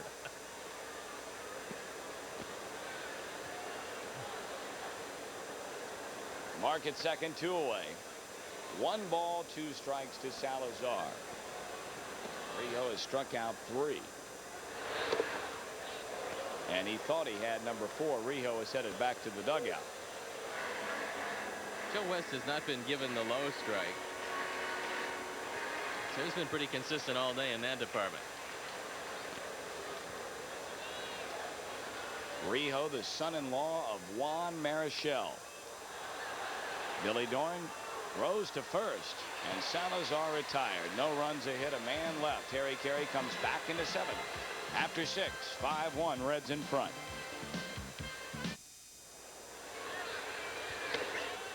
Hello again, everybody. With Tom Brenneman and Steve Stone, Harry Caray back at Wrigley Field. We go into the top of the 7th.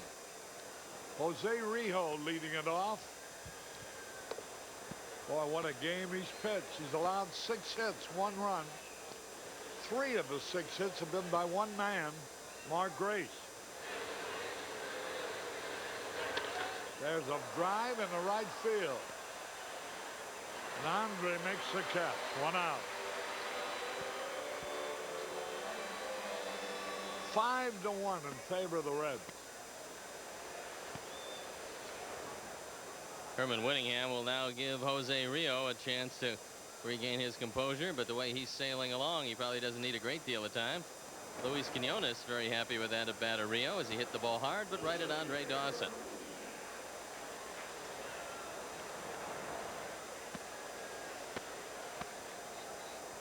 One man out is Herm Whittingham.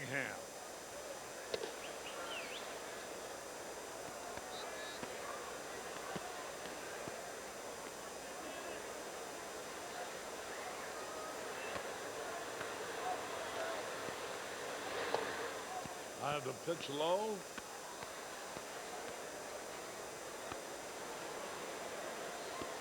Herman Whittingham is a member of a very productive Reds bench. As pinch hitters this year, they've hit over 260. As part-time players, they've been very effective, and that's one of the reasons why the Reds, who are solid up and down their roster, are putting together such a good year. There's a pitch a little low.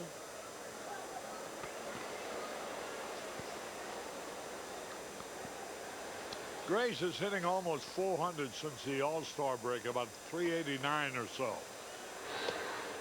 There's ball 4 to Whittingham.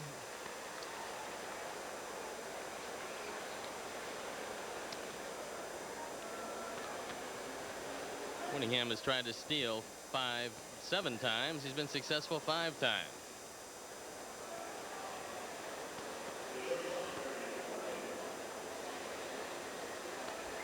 One out, 1 on. And here's Barry Larkin. 1 out of 2 today. There's a hit and run, pop fly, foul down the right field line. Whittingham was breaking with the pitch. Fan made a great grab, leaning out of the stands and catching that ball on 1 hop. And that was a pretty good effort. Getting a high five and a souvenir. 1 out, 1 on. Cloudy day. The lights have been turned on. The Reds going for 3 out of 4. And 8 out of the year's 12 games with the Cubs.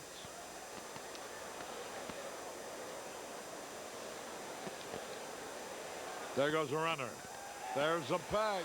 He's out trying to steal. Girardi to Dunston. What a great throw by Joe Girardi. Well, right now is establishing himself as one of the premier throwers in all of baseball. Whittingham got a great jump off Kevin Kaufman, and Girardi threw a bullet to Dunston. The ball was waiting for Whittingham to arrive. It doesn't get any better than this as far as the catcher is concerned. 1-step throw, and Girardi right there. Look at that. 1 ball, 1 strike. There's a drive in the left center field. And Barry Larkin, boy, every time you look up, he's doing something. Watch that perfect throw of Girardi's again. You can tell the footwork was perfect because he caught the ball and was throwing as he took the 1 step. And anytime a catcher does that, the mechanics are right there. Consequently, you follow through and the ball is right on the button. Larkin is only 6 out of 12 in this series. Here's Billy Dorn. 2 out of 4 today. Sharpened up as if you're going to bunt with 2 out. 1 ball, no strikes.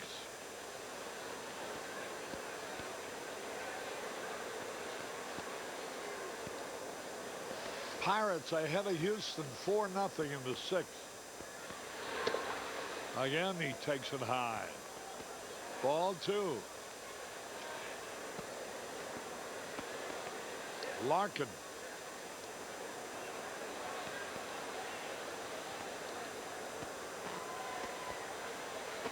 With 25 stolen bases.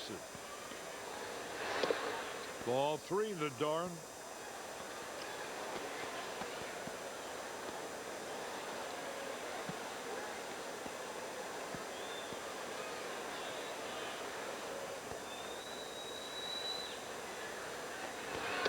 Ball 4 on 4 pitches.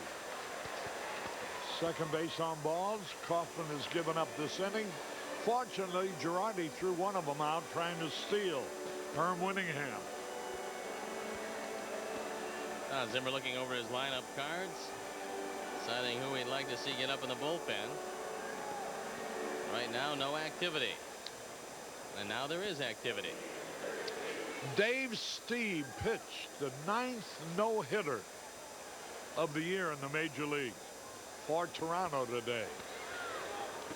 They got a runner. Swung and missed. The throw for the trailing man is too late. Double steal by Doran and Larkin. The Reds have picked up the fact that Kaufman has a slow delivery and a high leg kick. You can't get away with this in the National League. The teams are too aggressive, and the double steal successful. So it's 26 for Barry Larkin. And for Bill Doran, it's number 19. Runners at second and third. Eric Davis 2 out of 3 today. Takes the curveball high. The count is even. San Diego beat the Phillies 9-1.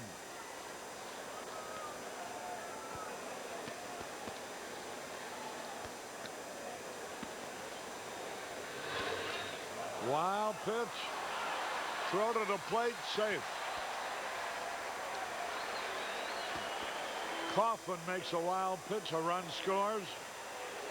It's a play by Barry Larkin. Girardi does everything he can, but the ball's in the dirt. He gets the throw, but Kevin Kaufman there just a little late. So that makes it 6-1 now.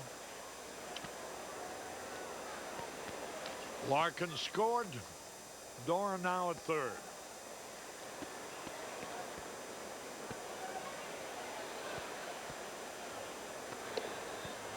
Curveball, strike call. 2-2.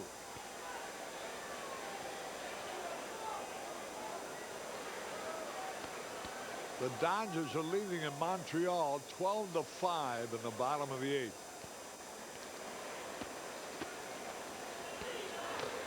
Swung and he foul tipped it. The Dodgers were expecting a little help from the Cubs in this series against the Reds. But the Reds cannot be denied. They've been outstanding in this series. But for a lost fly in the sun, they could have swept. The Reds have done everything right. The defense has been just excellent. The Cubs have been unable to deal with their pitching staff. And, of course, the Reds hitters have just been too tough. Swung and he struck him out to retire the side. 1 run. We go in the bottom of the 7th. 6-1 in favor of the Reds.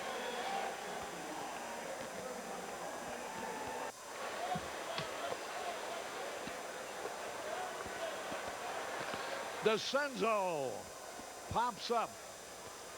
Barry Larkin going over to make the catch, and he does easily. 1 out. From the left side, Doug DeCenzo just hits the ball in the air too much. He's done it 3 times today, and he really can't do that to be successful. Right-handed, he hits the ball more on the ground than on a line. He's got a little more authority from the right side. Jim Murphy's bleachers across from center field bleachers. There's a pitch hit by a Dunston. Hard in the left field. Extra bases. He's on his way to second base. It's stuck in the ivy out there. And Eric Davis doesn't even bother to find it. He knows Dunston has to retreat to second base on a ground rule double. He really creamed that ball. Dunston hit it hard in the left field. Now watch Eric. For a guy making $3 million a year, you expect him to get any poison ivy or anything like that off the ivy? No. Well, he knows if it falls out, if he rattles around, he might get 3 bases. If he just leaves it in there, it's a ground rule double, and that's what happened. Here's Girardi now. Fastball inside. The ball. Hey, you know what I heard as you see the ball did fall out of the ivy. When I came in the ballpark today, a fan was telling me, you know what they do, Arnie? The home runs hit over the screen on the Waveland Avenue. They have a old baseball in their pocket. They throw the old ball back and they keep the one that's just been hit. They're not dumb. 1 ball, 1 strike. Girardi takes it low. Jim Murphy's bleachers. The manager of Murphy's bleachers is Pam Stevens. And Pam is celebrating a birthday today. 2 balls and a strike. There's a drive left center field, a base hit all the way to the wall. And here goes Girardi on his way to second base. Girardi's 34th run of the year, batted in. Couple of ringing doubles, and Jose Rijo now looking very hittable. I would assume the bullpen's going to get up for the Reds as Joe Girardi drives home Sean Dunston easily. And the Cubs have hit the ball right on the button twice in a row, which will bring up Dave Clark to pinch hit for Kevin Kaufman. Clark is going to bat for Kaufman. And a little activity in the... Rob Dibble. So get him off Rijo. Well, you can, boys. Hey, if Murphy is listening in at Murphy's bleachers, buy Pam Stevens a birthday drink on me. I'll pay you when I see you.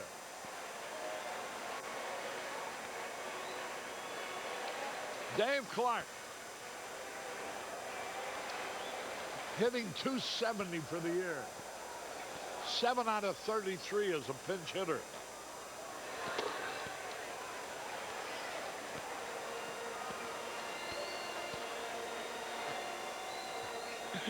Tom Selleck was singing along with him.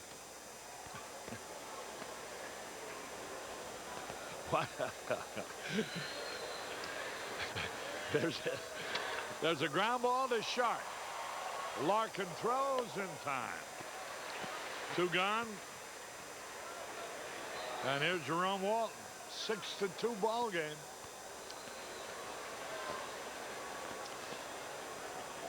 Maybe that's good for a role in his next movie, you think?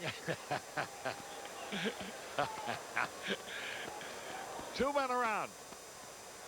1 run is in. Dunston and Girardi hit 2 ringing doubles in a row. Here's Walton. Inside and high.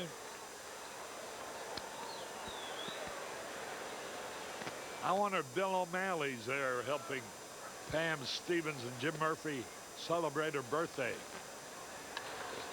Fouled out of play. Well, if we didn't have to leave for Montreal right after the game, we'd stop in and have a little birthday greeting libation with Pam Stevens. 1 ball, 1 strike, 2 out.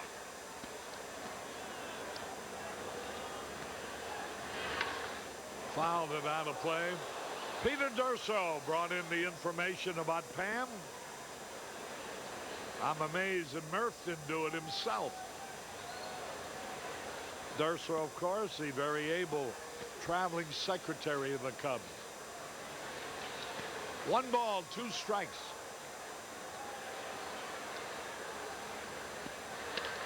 Ground ball up the middle. Barry Larkin. 1 run. 2 hits, 1 left. At the end of 7. 6-2 Cincinnati.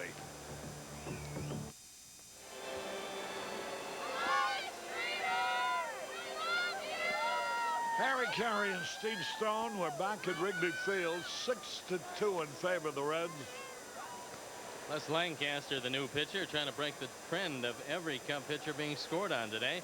Maddux gave up 4, Wilson 1, Kaufman 1, and Lancaster comes in. He gave up 1 in an inning yesterday. On for the 47th time with a 5.32 ERA. You know, with everybody deploring the state of pitching generally in both leagues, the American and the National, how do you explain if the pitching is as bad as some people seem to think it is? All the no-hit games being pitched, 9 of them this year. That's an all-time record. 1 out, O'Neill flying to Jerome Walton. I think most of the people here, you're talking about the second line pitching, middle relief around all of baseball. You're hard pressed to find great middle relief staffs. You find some teams with great stoppers, and a few teams have perhaps 2 real quality starters, then a decent starter or so, but middle relief seems to be the trouble spot all over. You get by that #1 stopper, and the bullpen just can't hold anybody on most teams. Chicago at California, 4 goose eggs on the board for each team. Texas at Oakland, no score. Yeah, I think that's about right. On each staff, there are at least 1, maybe 2, maybe 3 good starters. And those no-hit games are coming from that category. There's a little pop fly going to be caught. Sandberg is there, and he has it. Benzinger pop to Sandberg. It's when people talk about the shortage of pitching, it's the depth of the pitching staff that they're referring to. The middle and early relief, perhaps, is not as good as, you know, you've had a couple of expansions. As a matter of fact, the American League still has 2 teams more than the National League, so they have to have a bigger expanse of pitching. And so a lot of guys are in the big leagues in the American League because they have 2 additional teams.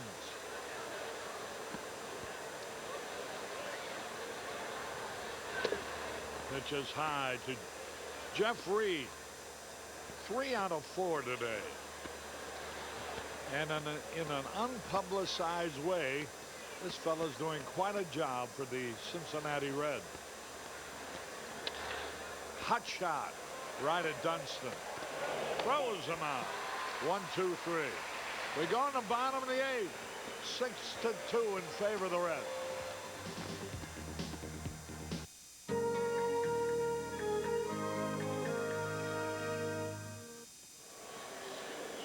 Harry Caray back at the ballpark. We're going in the bottom of the 8th. You know, I doubted whether that gentleman we showed you was Tom Selleck because he didn't have a mustache. And look what Arnie did. He just put a mustache on this guy, and now there's no doubt but it is Tom Selleck.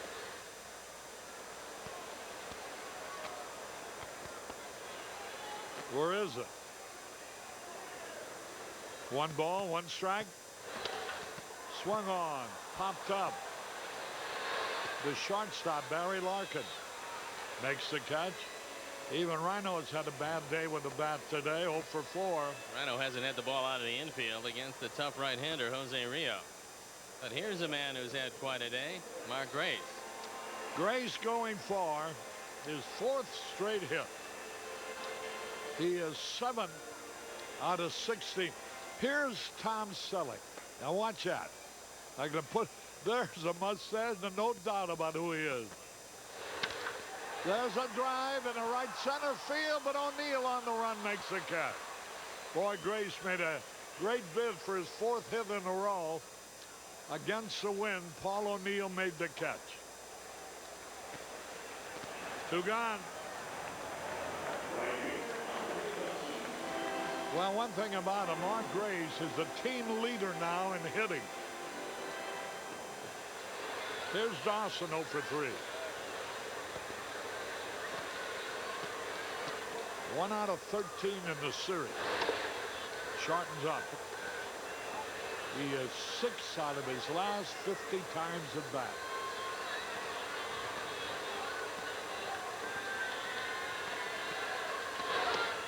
Swung and he missed. Rijo bidding for his 4th complete game of the year, and he leads the staff in that department. This is his 23rd start. 1 ball, 1 strike.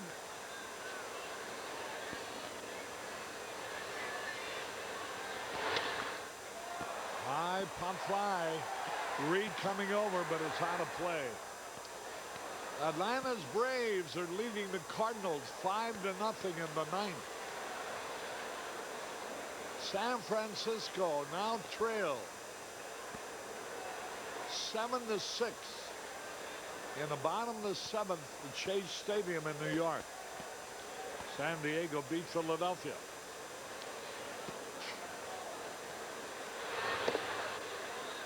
A little wide, 2-2.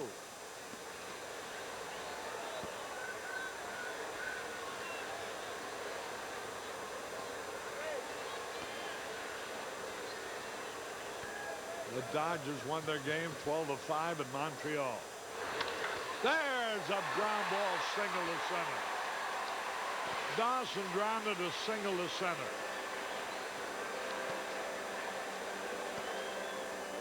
That's a 9th hit for the Cubs and gives him 2 out of 14 in the series. Here's Salazar.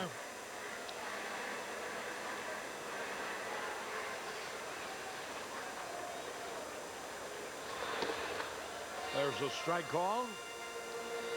This road trip that the Reds were a little worried about, they have started on a good note. If they win this game and they're leading 6-2, they was started the trip with 3 out of 4 in Chicago. If the Reds do win this one, they'll be 10 over 500 on the road. Far and away the best in their division, and very close to the best in the National League. Only Pittsburgh, 11 over 500, is better. An amazing statistic is a fact that they've never been out of first place since day number 1.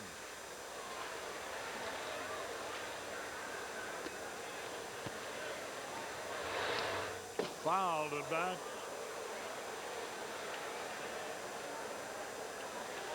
Harold Baines just hit his first home run for Oakland. They tied up the ball game with his homer, 1-1. His 14th of the year.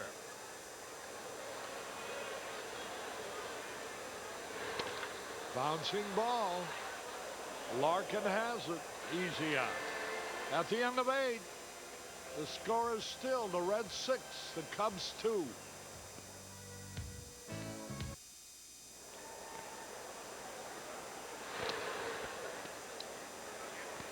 We go to the top of the 9th.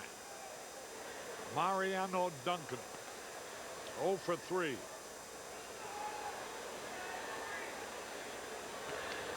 Fouled it back, 0-2. The Mets are leading the Giants 7-6. Mets batting bottom of the 7th.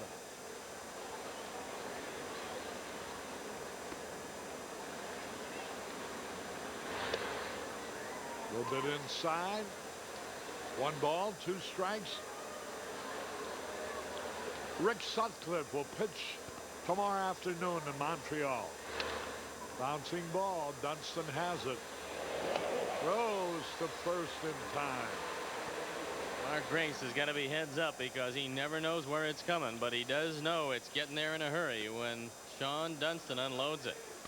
Boy, I can really appreciate the hands of Grace. The bullet that Sean Dunston throws, sometimes it's high, sometimes it's slow. Mostly it's low. Here's Rios trying to bunt. Pops out to Girardi. Let's watch the throw again as Sean Dunston has got some time. He sets up and just fires it. Hargraves goes up high. Never a dull moment. So Jose Rijo fouls out. Here's Winningham. He was given a hit on a high throw by Dunston, and it looked like it should have been an error, because if the throw had not pulled Grace off the bag, he had a jump to receive it. It looked like Winningham would have been out, but they gave him an infield hit. 1 strike and nothing.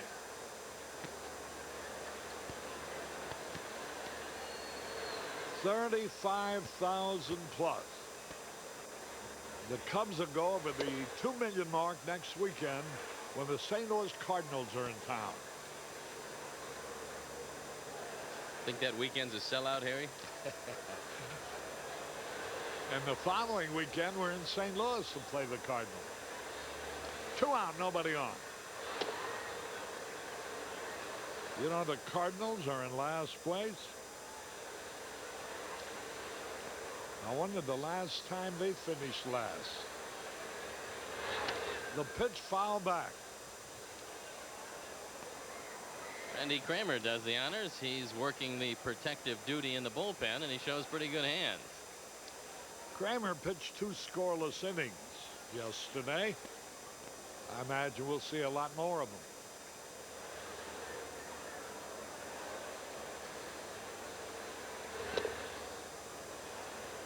2-2. Herm Winningham, 1 out of 3, hitting .288. He's been on base 3 times today, and there's strike 3 call. 1, 2, 3. We go in the bottom of the 9th, and the Reds are leading 6-2.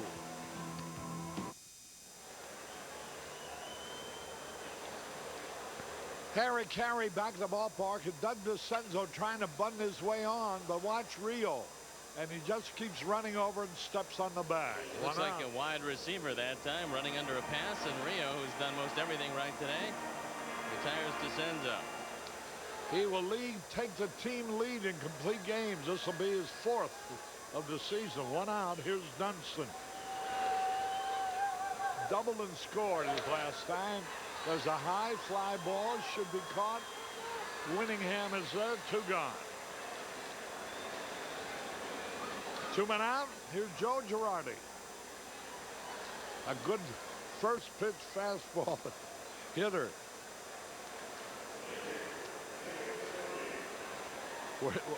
We're in the bottom of the 9th. Those are 2 of the quickest outs you've seen 4 runs down. I know that. I tell you what, this may be the shortest 10th inning show I've ever seen in my life. 1 ball, no strikes. If it's longer than 5 minutes, get on the bus. 2 balls, no strikes. Ball 3. Gary Varsho in the on-deck circle. He'll come on to pinch hit if Girardi can keep it alive. He wants it, ball 4.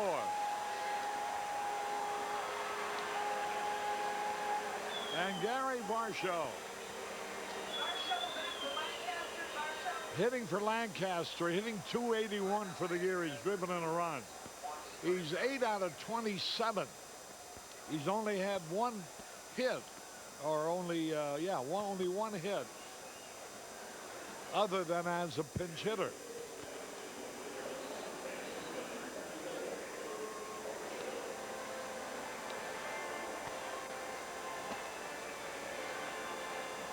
Varsho.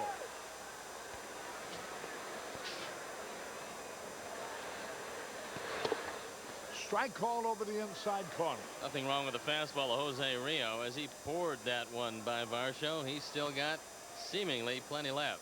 Boy, he looked great against us in Cincinnati, too. The pitch. There's a high foul ball into the stands in right field. 0-2. Harold Baines hit his first home run as a member of Oakland to tie up Texas in the second inning, 1-1.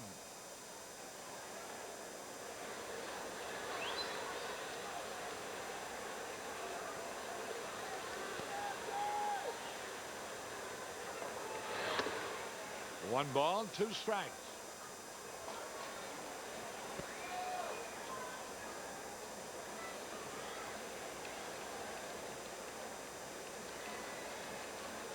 Girardi had a good day, 2 out of 3. A little bit outside, 2-2.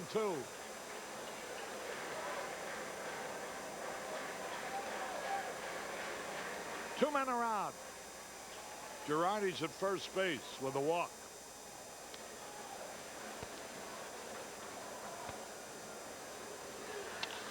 There's a high fly ball and kiss this game goodbye.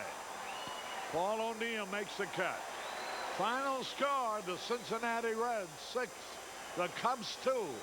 We'll be back in a moment.